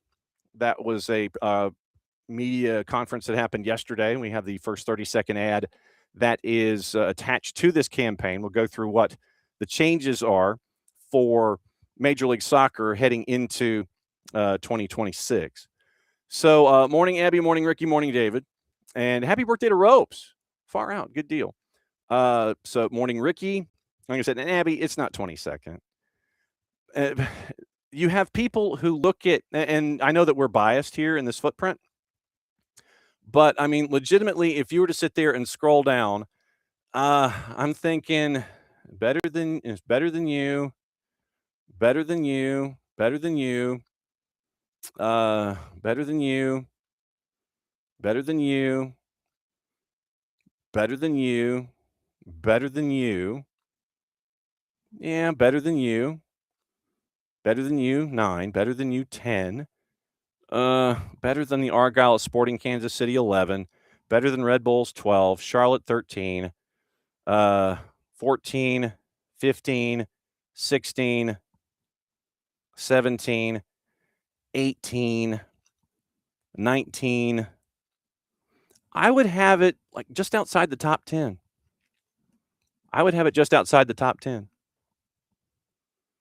So I'd have it like 11th. And just to let you know who I think is better, and I mean, literally, this is just me looking out loud, thinking out loud, and I'm not going to put them in numerical order. But the ones that I think are good kits out of the 30. I like Houston's purple and orange. I like that. I like the Tina Turner kit from St. Louis. I like the Philadelphia Union kit just because of the homage to Philly. Obviously, I like the Atlanta United stuff. I like Vancouver because of the trim and the First Nations trim. I like that. And so, I mean, if you didn't want to, if you said, "Oh, it's just plain," then that's fine. Then it would be top 10. But I like because of the First Nations trim. Um, then, I mean, RSL solid. It's very, very sharp colors. I like the Galaxy homage with the sash. I like NYC with the sublimation. Tie dye, yeah, I can give or take. I mean, you got to go down that road. CF Montreal is okay, but once again, because I liked what I saw with RSL, I like what I see with Dallas. Cincinnati, but LAFC, yes, and the Revs, yes. But I think that I like Atlanta more than the Revs. So I would have Atlanta as a top 10. I wouldn't have it 22nd. That's just a bit too much. Probably the off-center green banner. But the thing is, if they understood the history attached to it, then I think they would get it. Oh, what's this off-center green? It has to do with our Olympics 30 years ago. Think about it. So the fact that there was that much thought that was put into the design, I would have it top 10. So there you go. Top 10 from me. And we all know that that my opinion means so much across the grand scheme of things. Okay, so SKC, Abby says, SKC is dope. Let's see. Several lists, according to David, boldest and new looks, it was rated very high, did not make the classics list. Yeah, so it was an homage, but it was an homage to a past event. So it was historic. So it was historic on its own. It was not a classic because Atlanta's soccer history, if you went classic, you'd have to do an homage to Generals, Classics, Chiefs, Apollos, that kind of a thing. It's its own animal. It's its own animal talking about the history of the city. So 30 years off. Dell, good morning. 22 of 30 on CBS, whatever. 21 of 30 on ESPN. Whatever. Stop it. Dell, when we head into the discussion with Dr. Jen, got tickets in Atlanta, don't know where a good place to stay is for like a week or so. Airbnb. I would stay, Dell, legitimately what I would do is yes, what Abby said is correct. What Abby said is correct. Anywhere off the MARTA line, because all you got to do is hop on MARTA and you can get in, you can get out. So look at your pricing, and it might be somewhere legitimately, honestly, Dell, it might be Decatur. Because if you're looking for venue and you're looking for prices, check the hotels in Decatur Watch Fest. And this is me thinking out loud, because if you go along the north-south line, you go along the north-south MARTA line, then you're thinking Midtown, Sandy Springs, that could get expensive just on premise. You go south, you're getting closer to the airport. People are going to want to stay at the airport so they can hop on and hop off. So I'm thinking maybe Decatur, Avondale, out that way. You've got Decatur Watch Fest that's going to be right there. So look into Decatur, Avondale Estates. Look in Decatur and Avondale Estates. That's just me thinking out loud. But yes, anywhere off the train line is huge. Off the train line. Let's see. And Abby doesn't like teams keeping their nicknames after they move. Let's see. So that's a good question, Dell. I would imagine you could. I don't know why that Cordell would turn down one person using it. So I would see my free. I would use my free login to see if you could do it as one person. So, but yeah, Dell, check Decatur. Check Decatur and Avondale Estates. Morning, David. Morning, Lokeville. And yeah, Dell, I'll look, but I think it's Michael's with a coupon for the shadow boxes. Let's see. Morning, yeah, Bucky's, unbelievable. Morning, Will. Happy college baseball opening day. That's right, the Daytona 500. Set your programs and your fantasy teams appropriately. And okay, so and Will's asking, and happy Valentine's Day to those who celebrate each. The boss and I kind of think of Valentine's Day as a day that everybody celebrates. Why do you need to celebrate when you get to be with that person for the other 364 days? Why just take one to celebrate? Why not celebrate all 365? So the boss has some stuff that she's got to do. Obviously, I've got Creek Cup on Saturday, and she's going to go do some judging on Sunday. And so what we're going to do when she comes back from her judging activity Sunday, I'm going to go get dinner from our favorite restaurant. We're going to have it at home. That's what we're doing. I had 3 things that I'm giving her on this particular holiday. She already has one. I don't know if the second one is going to be here in time because it's a made to order, and I don't think they've gone to production yet. Third thing I have. But we celebrate all 365. It's not just something that we sit there and go, oh, it's the 15th, it's the 14th of February, therefore. No, we don't do it that way. We celebrate all 365. And this is always a $20 fine if I forget this and I leave the house. So the wedding band has got to stay on. No, I don't know. Look, well, I think it's going to be a 4-2-3-1. But I think legitimately, honestly, if you think about it, like I said, don't get locked into formations. What it looks like on a graphic is not going to be how it acts when they're on the field. So regardless of what you may see, when the whistle blows, all bets are off. Sure, it could look like a 4-2-3-1. Depending on the opponent, it could be a 3-5-2. But that 3-5-2 would be something that you develop into during play, not something that you're going to line up in. So don't be surprised this season on TV if you end up with a 4-2-3-1 graphic or a 3-5-2 graphic, and then style of play shifts how you react to it. Just don't be surprised if what we see with Atlanta United instantly changes the second the whistle blows. I'm just saying. So formations are a loose construct. Just because you're standing in a place doesn't mean that's where you are. It's not going to be a static activity. So keep an eye out for that. David, yes, Decatur, solid walkable restaurant scene. Airbnb options might exist in Inman Park and Inman Park and Candler Park as well for the World Cup too. Yeah. So I'd go out east. I'd go Inman Park, Reynoldstown, Decatur, Avondale Estates. I'd go that way.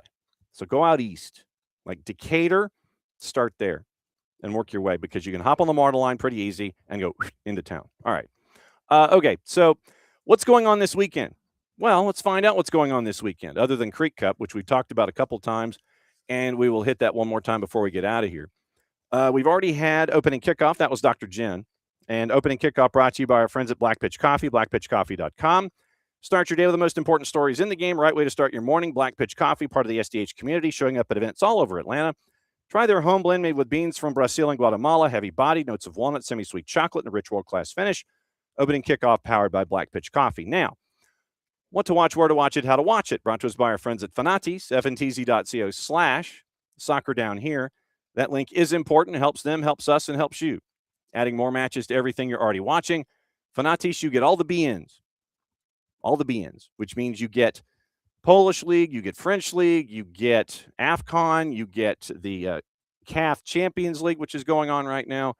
You end up getting Tigo Sports. You get CATV, Copa Argentina. You get TIC, and you get Paraguay, Colombia, Argentina, and watch the continued fall of River Plate. Maybe get some advanced scouting in on Matias Galarza Fonda, watching River Plate. You get CDO, you get TVV. If you want to add Venezuela to your package and watch Winter League Baseball from South America, you could do that too. All at Fanatis, fntz.co, Liga 1 Max Pro. So literally, it is Peru, it is Colombia, it is Paraguay, it is Argentina, it is all of the South American leagues you can probably shake a stick at Fanatis, fntz.co/soccer down here. Okay, so what to watch today? Remember, As we've said, this is an FA Cup weekend. You will not have any kind of Premier League activity. Premier League activity ended yesterday. Brentford tying Arsenal at the G-Tech 1-1. Margins down to 4. Today, Liga doubleheader, 1 and 3:05 on BN. FA Cup on ESPN2 at 2:45, Hull City and Chelsea. FS2 doubleheader, the league that we don't talk about, endorse, or promote. BN Espanol simulcasting Ligue 1. ESPN Plus, A-League Eredivisie, FA Cup, Wrexham and Ipswich Town at 2:40 on the Plus. Bundesliga, Bundesliga B, Bundesliga 3, and La Liga at 3 o'clock. Fox ONE has the league we don't talk about. Paramount Plus, Serie A at 2:45, Pisa and Milan. They also have the FA Cup. Women activity, Women's Super League. It is Manchester City and Leicester City, and that is at 2 o'clock as well. Saturday, just to give you an idea as to what's on. Not going to give you the times because we know it's pretty much morning through early afternoon. Liga, triple header, being an Espanol. CBS Sports Network Championship, Derby County, Swansea City at 10. Being an Espanol simulcasting. ESPN Deportes. Premier League, well, it's FA Cup. Manchester City and Salford City at 10. La Liga triple header in and around that. Fox Deportes, Serie A, Liga MX, Suarez and Necaxa at 8 tomorrow night. Telemundo, Guadalajara, Chivas, and Club América at 10 o'clock. Ooh, super clásico. TUDN, Monterrey and León is at 8 tomorrow night. Same on Universo at 10 with Chivas and Club América. Golazo. Championship, 10 o'clock. Watford and Preston North End. League One before that, Stevenage and Huddersfield. Then at noon, Lazio and Atalanta. ESPN Plus has all the FA Cup action. We'll go into juice boxes in a second. A-League, Eredivisie, FA Cup, Bundesliga, Bundesliga B, Bundesliga 3, La Liga triple header. Fox ONE has Serie A, Serie B, the league we don't talk about, and Liga MX, Fox Soccer Plus, Serie B, and the league we don't talk about. Paramount Plus, Serie A, English Championship, League One, League Two, with our friends from Shrewsbury and Swindon at 10 o'clock. Women's action, it is Fox Deportes has Liga MX Femenil with Juarez and Pumas. A-League on ESPN Plus, Fox ONE, Serie A, Liga MX, Fox Soccer Plus, Serie A, very early. Peacock has the Super League for the USL. All 4 matchups, 2 at 2 o'clock, 2 at 7:30. Sunday, BNB and Espanol simulcasting Ligue 1. Kilmarnock and Celtic, Scottish Premiership, CBS Sports Network, 9 o'clock. FA Cup on ESPN2. BN Espanol simulcasting French League. Deportes, quadruple header La Liga. Fox Deportes, doubleheader Serie A. Honduras Liga Nacional, Sunday night at 8:30. It is Liga MX, Cruz Azul and Tigres, simulcast on Univision. Golazo Network, quadruple header on Serie A, and Liga MX at 5:30. ESPN Plus, Eredivisie, FA Cup, Bundesliga, Bundesliga B, Bundesliga 3, La Liga 2, Fox ONE, Italy, Serie A, Serie B, Honduras, Fox Soccer Plus, Serie B, Paramount Plus, Serie A, Scottish Premiership, Liga MX. Female women's action on Sunday, Women's Super League, triple header, Fox ONE, Fox Soccer Plus, Serie A, Femenina. Okay, juice boxes. Let's get into that. So juice boxes for those matchups. We'll get into FA Cup juice boxes. Let's do that and see if there is anything on the board that could shock the entire planet. So let's go to England and go to FA Cup. It is the round of 32, and today 2:45. Ipswich a slight favorite at a plus 114 host going to the race course, and Chelsea a big favorite at Hull. No surprise. So on Saturday, West Ham big favorite at Burton Albion. Scotty Hottie big favorite against Mansfield. Manchester City minus 5,000 hosting Salford City. Norwich plus 118 against West Brom. So it's Josh Sargent staring at his senior team, and George Campbell and Eric Ramsey for West Brom at plus 213. So Norwich favored at their place against West Brom. Port Vale and Bristol City has been postponed until March the 3rd. So unsuitable ground. Didn't make the cut. Southampton favored against Leicester City. Aston Villa favored on the plus side against Newcastle. Liverpool big favorite against Brighton. Keep an eye on Fabian Hertzler and his future. Sunday, it is Leeds favored at Birmingham City. Wolves favored at Grimsby Town. Sunderland favored at Oxford United. Fulham favored at Stoke. Arsenal minus 2,000 hosting Wigan at a plus 25.53. Monday night FA Cup, Monday night football. Macclesfield is a plus 981 hosting Brentford at a minus 476. So that's your breakdown of juice boxes for FA Cup for this weekend. So keep an eye on that. All right, Major League Soccer came out with their breakdown of the season and what they're going to be doing here in 2026. And they also have the new promotional ad to get you ready for this particular season. Here, courtesy of our friends at Major League Soccer, is said promotional advertisement. Son? Little bit too close, Magic. Hold on. Oh, no. What the hell? Are you ready to kick it? How do I? Oh. Hello, giant ball. Hold on. Superstar. Oh, that's amazing. No, it's magic. Let's go. Put me in, Magic. To invite the whole league? Are you ready to kick it? I'm ready to kick it. Freeze doesn't look ready to me. I'm ready to kick it. See you there. Kick it.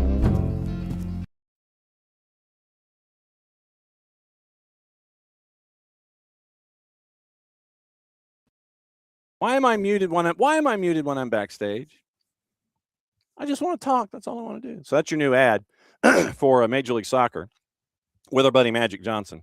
And so here is what MLS has planned for the season here in 2026. So it is a quick rundown of what they're looking for. Let me see if I can find it here quickly. No, I don't want to go there. I know that that's my Google account. So quickly. Okay, so here is the rundown of what's going on and breaking out the 26th season. So you saw the ad that's going to start the ad campaign. You're going to have a big focus on the fan engagement initiative in 26, national marketing, storytelling, local fan engagement, and it's unified under the single consumer vision. And so the national marketing and media campaign, global player and club storytelling, fan experiences, and the World Cup aligned season structure. So MLS is back, 3 campaigns. You've got the call that you just saw. Then you're going to have the opening weekend campaigns, and you're going to have 2 games in Los Angeles. But the 2 big games in Los Angeles, back-to-back nights. And that is going to be the rollout of the Walmart Saturday Showdown. And so that's going to be a new big game on Saturdays for Apple. It's, as the league says, built around rivalry and unpredictability. First matchup, Messi and friends at LAFC at the Mausoleum. Not at BMO, but at the Memorial Coliseum. And that's going to launch Saturday Showdown. And you're also going to have the Where the Drama Lives campaign. And it's anticipation, rivalry, emotion, paid media, out-of-home, broadcast, digital. And it brings fans all the action that they cannot miss and should not miss here in 26. Then you're going to have Walmart with a big fan activation. And it's going to be at Hollywood at NYA Studios. And that's going to start that. Then Sunday Night Soccer is going to continue to be Sunday Night Soccer. And I think the number 1 team is going to be at both the game on Saturday night and then the game on Sunday night. So they're going to do the double. They're just going to go from downtown Los Angeles down the 5 to Carson and call both matches. Might be a 20-minute drive. So they got that one taken care of. NYCFC and LAG. And that is going to be the Sunday night soccer matchup presented by Continental Tire. And you're going to have the Sundays are made for this campaign. Transformational Sunday nights.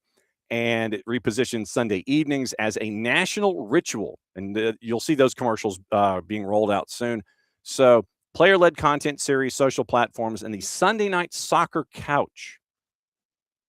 Mobile fan activation traveling throughout Los Angeles. So if you're in Los Angeles and you see a couch with some cameras attached, that's the Sunday night soccer couch. I'm fairly certain, unless somebody else has put a couch on their on a flatbed and they're driving up and down the freeways in Los Angeles, but featuring special guests engaging in fans leading into opening weekend. So it is now Saturday night, and it is the Walmart Saturday Showdown.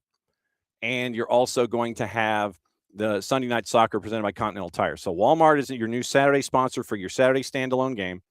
And then Continental Tire stays on Sunday for your pickup there. So that's what you're looking at when it comes to the season kickoff on the 20th.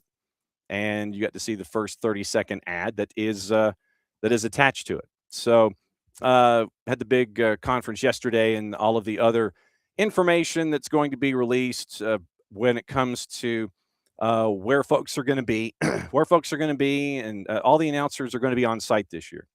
So they both Major League Soccer and Apple understand the value of having all the announcers on site. So all the announcers are going to be on site this year.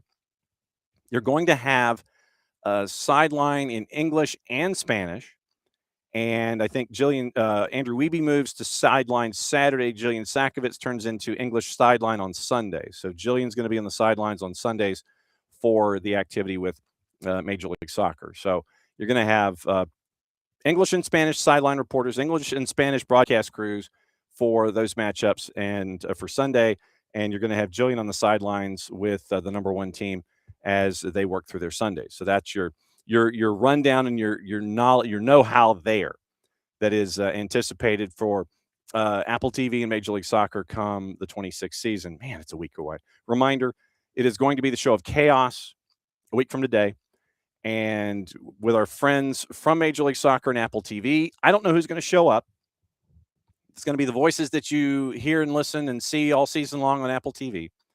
And I don't know who's going to show up, but we'll talk about the season, what they're looking forward to, what they remember from 25, all the things. So the Show of Chaos returns for its one of 3 or 4 appearances during the season here at SDH AM.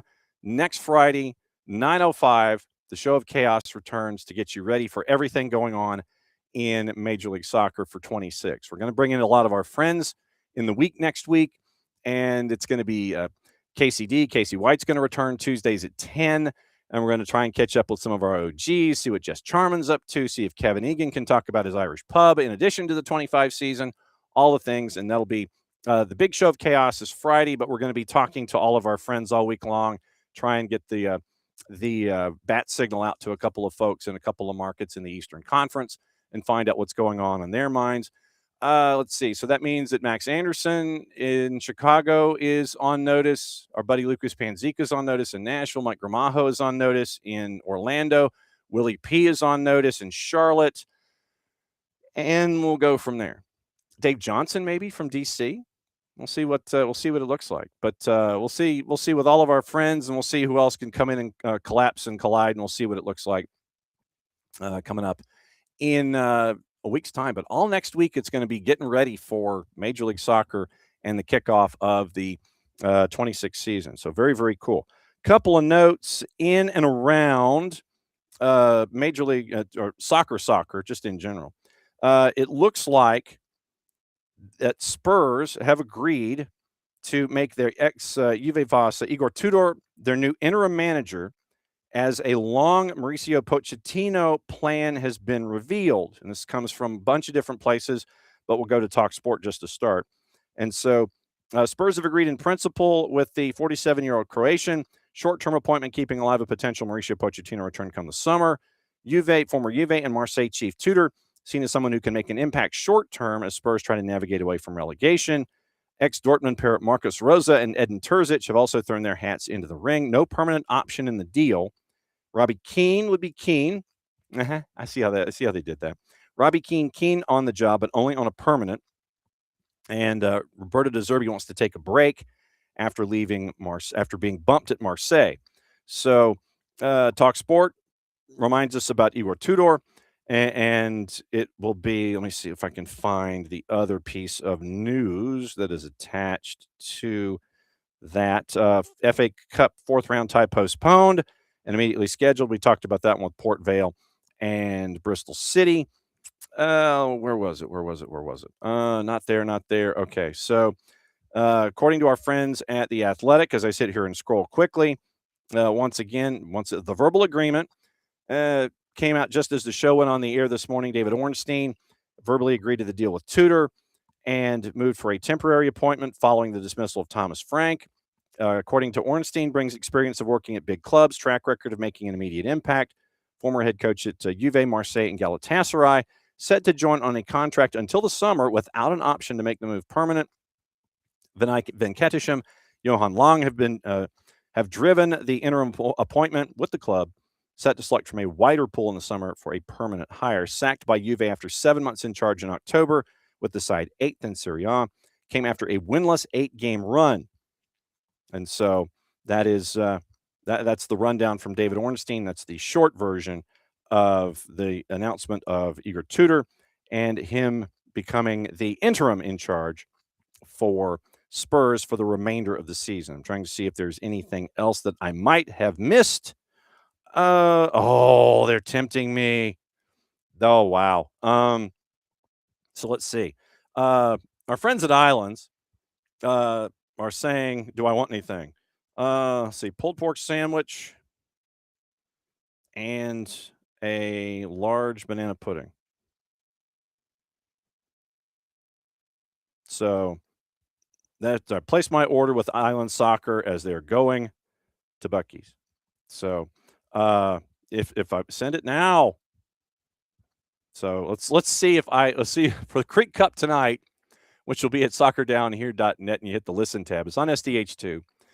Drew and I will have those two matchups. Let's see if they bring the pulled pork sandwich and the banana pudding. That would be fantastic if they did, by the way. Okay, so you end up with now. I'm trying to see if there's anything else in the mail. We'll get into gossip, rumor, and innuendo coming up in just a little bit. And is the ABA pairing up with Home Field? You people. I get all my notes and everything, and I just saw in here ABA and Home Field. That is just not nice. That is not nice at all. So we'll see what happens there. Okay, gossip, rumor, and innuendo before we get out of here and let you know what else is going on the weekend. We got into what to watch, where to watch it, how to watch it. Don't forget to make your Daytona 500 picks and get ready for all of that. Now, who is targeting Pulisic? According to some folks at Spurs. Spurs have registered their interest in Christian Pulisic, open to a return to England from AC Milan this summer. That's from Team Talk. Then we mentioned Igor Tudor and Mauricio Pochettino. Got into that a little bit. PSG prepared to rival Chelsea, Manchester United, and Spurs with a £100 million bid for Brighton midfielder Carlos Baleba. United increasingly confident Harry Maguire will extend his Old Trafford contract beyond the end of this season. Newcastle prioritizing the signing of a striker in the summer window, with the club already looking to sell Nick Voltemade following his club record move in August. Okay. Lewandowski will wait to decide his future after the club's presidential elections in March, amid offers from AC Milan, Atletico de Madrid, Chicago Fire, Fenerbahce, and Saudi Arabia. That's from Mundo Deportivo. Bologna have tied Santi Castro to a new 4.5-year contract. Chelsea, Everton, Villa among his suitors. Remember, it's about controlling the asset. Manchester United, Arsenal, Chelsea, Spurs among the Premier League clubs keeping an eye on Club Brugge midfielder Alexander Stankovic. Manchester United expected to send club reps to watch Juve's defender Pierre Kalulu when they face Inter Milan on Saturday. That's from Tutto Sport. Manchester United are tracking Gambia and Tromsø defender Abubakar Sedikinte, who is 19, and Valencia Spanish center back Hugo Fernandez, who is 18, and that is from the four-letter paper. So take the information at your own peril. Oh, I wanted to get into this. Canada Soccer. We probably will have more on this on Monday. Canada Soccer and their deal with Canada Soccer Business has been extended. New 11-year deal through 2037. Matt Hughes at The Guardian this morning extended their controversial, and this is his wording, extended the controversial sponsorship and broadcast deal with its privately owned commercial partner, Canadian Soccer Business, on improved terms for the governing body ahead of this summer's World Cup. A new 11-year deal agreed through 2037, both parties having an option to extend by a further 5 years, despite the infighting that we talked about in the 10-year deal that just completed. You also had player strikes, $40 million lawsuit 2 years ago. We covered that in depth. The 2023 parliamentary inquiry, Federation was only getting about $3 million a year from commercial and broadcast deals. Boycotted the friendly against Panama in 22, demanding a greater share of World Cup prize money. more travel benefits, equitable match fees with the women's team, who have been far more successful than the men's team. Women's team also struggled for funding under the previous deal. National outcry when only 20 players were invited to a training camp in preparation for 2023, she believes, less than 2 years after they won gold in Tokyo. Women's team also threatened to strike. Action was ultimately called off. Under terms of the previous deal, Canada Soccer was supposed to receive around $3.4 million from the CSB partnership in the World Cup year, and that number is understood to have increased significantly. New revenue sharing model introduced. In a new broadcasting deal, there is a commitment to ensure all international matches in Canada and, quote, Canada-friendly time zones, end quote, are televised live, as well as ensuring an equity of exposure between men's and women's national teams. This is where we need to catch up with our friends at Footy Prime, see if Amy Walsh can join us. Both parties agreed to review the terms every 3 years to ensure they continue to receive fair market value. CSB has now also been rebranded Canadian Soccer Media and Entertainment under the leadership of James Johnson, who used to be the CEO of Football Australia, who negotiated the new deal with Canada Soccer's chief exec, Kevin Blue. Statement made. Now, let's go to Joshua Clokey at The Athletic and see what Joshua Clokey has to say here about this one. Get your new landmark rights deal. Less than 4 months to go. Announced the landscape-altering renewed partnership agreement, according to Joshua. Should, according to Joshua Clokey, end years of contentious relations. New deal lead to the previous deal being aborted before its term was supposed to end. January 1, 2026, so it's being backdated 6 weeks through December 31st of 2037. Those 3-year look-in periods are what they're referred to. So every 3 years, the 3-year reviews are called look-in periods, and the mutual option for a 5-year extension. So language early within the deal stresses that CSME will exercise diligent efforts in a professional manner and shall at all times act in good faith with a view to the best interest of Canada Soccer, as well as agreeing that CSME shall not subordinate the interest of Canada Soccer. And so Kevin Blue was happy about it. Clokey got a quote. And so how does it change? We mentioned what was wrong with the original deal. All the protests, strikes, all that stuff. We mentioned that. Multiple people knowledge of the CSB deal told The Athletic original terms saw CSB pay Canada Soccer between $3 and $4 million every year, all terms Canadian. Number rising incrementally over the 10-year term, regardless of what kind of sponsorship and media revenue is generated.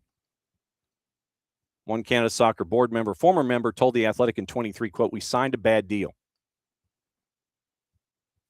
And so it now is a crucial step towards success in the World Cup, at least from Joshua Clokey's mind. So September 24, Canada Soccer announces it reached the framework on CBA. Canada Soccer wanted the revision to be more favorable to Canada Soccer, putting on a firm financial footing going forward.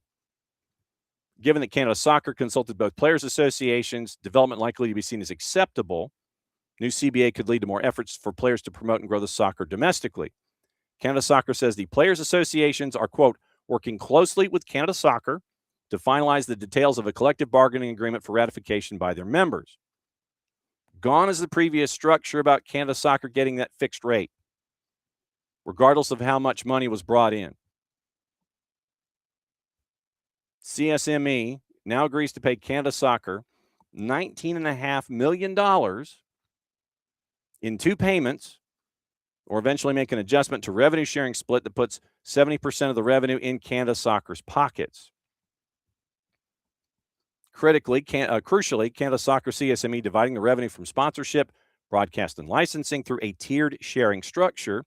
Canada Soccer receives 50% of the gross for the first $10 million through each year of the deal. Every additional $1 million of revenue, Canada Soccer earns a continued 1% increase in the share of gross revenue. So if it's 11, it's 51%. 12, it's 52, and so on. Subject to an automatic increase to a 70% share of gross revenue for Canada Soccer at $22.5 million and above.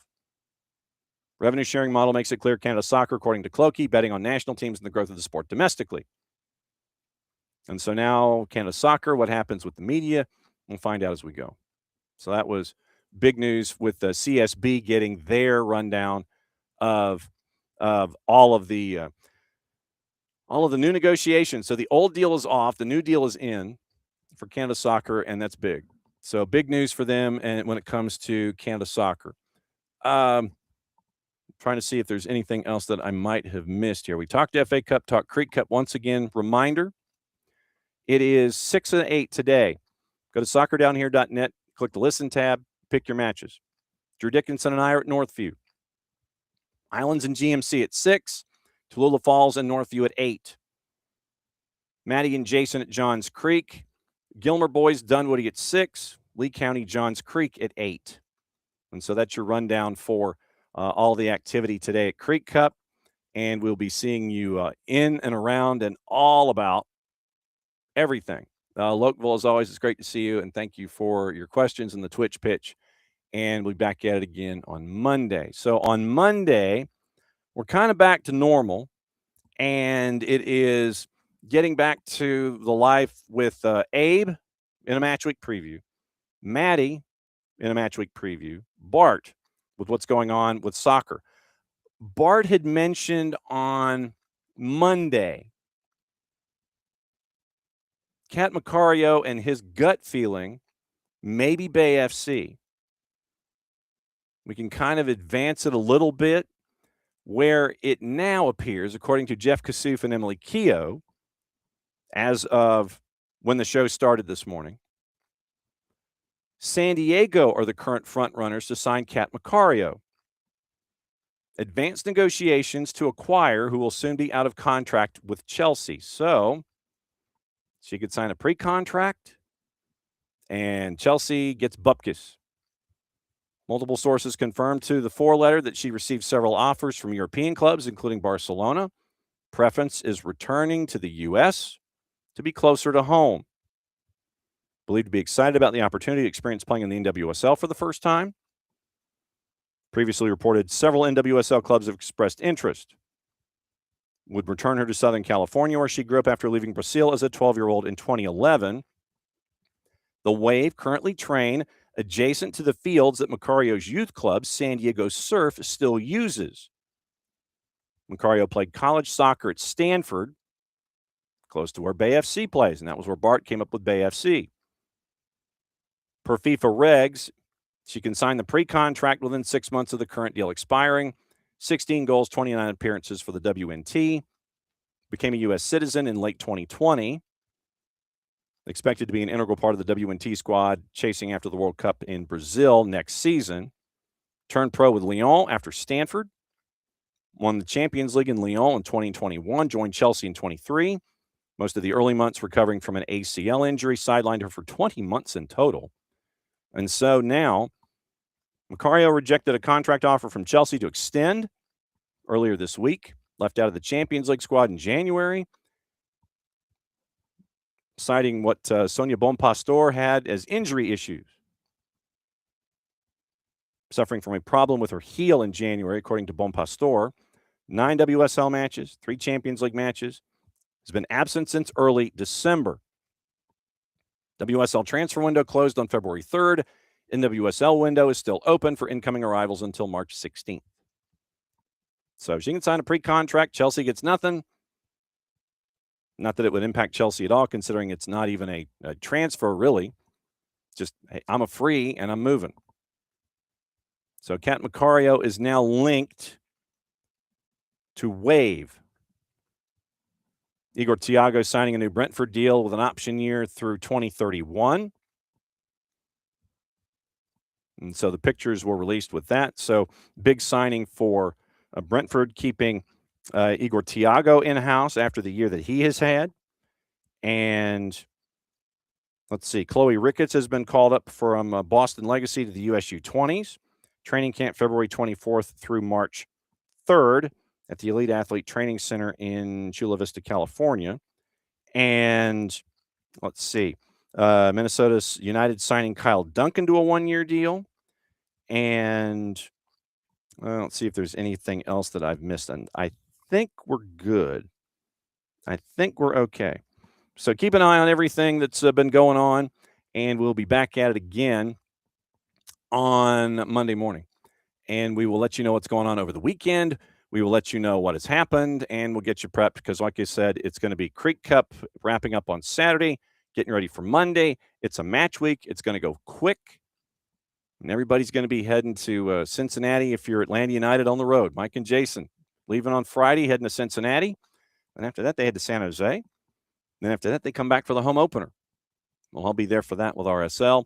And then match day 2, sadly, I will be in Macon all week for the high school basketball championships. So the Hoff will have you covered for match day 2 at Mercedes-Benz, match day 4 in the overall. But that's the early rundown of all that. Okay. Thanks to all of y'all for coming in for yet another busy week. So let me run through the week just to let you know what it was like this week. So Dr. Jen and Cordle, 2 O's, Cordle, Cordle app. Great to catch up with her. Kelly Schuldice from the Northern Super League to get the update there. Nino and Nico, as always. Ronan Wynn, Aaron Adams from NXT Soccer, Lagos Kunga now at Portland. By the way, Ronan Wynn back home at Auckland FC in the OFC League. Kurt Badenhauser with Sportico with all of the numbers that they crunched with MLS franchise values. Great to see him. It's quickly caught up with James Donaldson from St.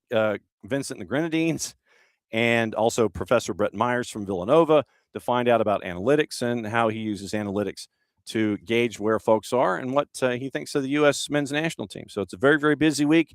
Don't forget to listen to the best of SDH AM on 929thegame.com at the Off the Woodwork podcast section on the Odyssey app and all the points in between. So for all of us here, to all of you there, thanks for being around for yet another week here at SDH AM. Since it is the end of yet another week, there's only one way to end it.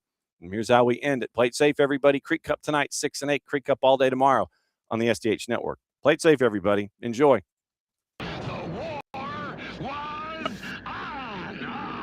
The keys on the typewriter had sharp points that kept sticking into our fingers. The dictating equipment started asking us questions, and our beepers sent electric shocks just through our body like a cattle prod. Out in the warehouse, the trucks kept banging into the docks, not even thinking about stopping. Oh, our frail bodies were strapped to the chairs, and our chairs were chained to the desks.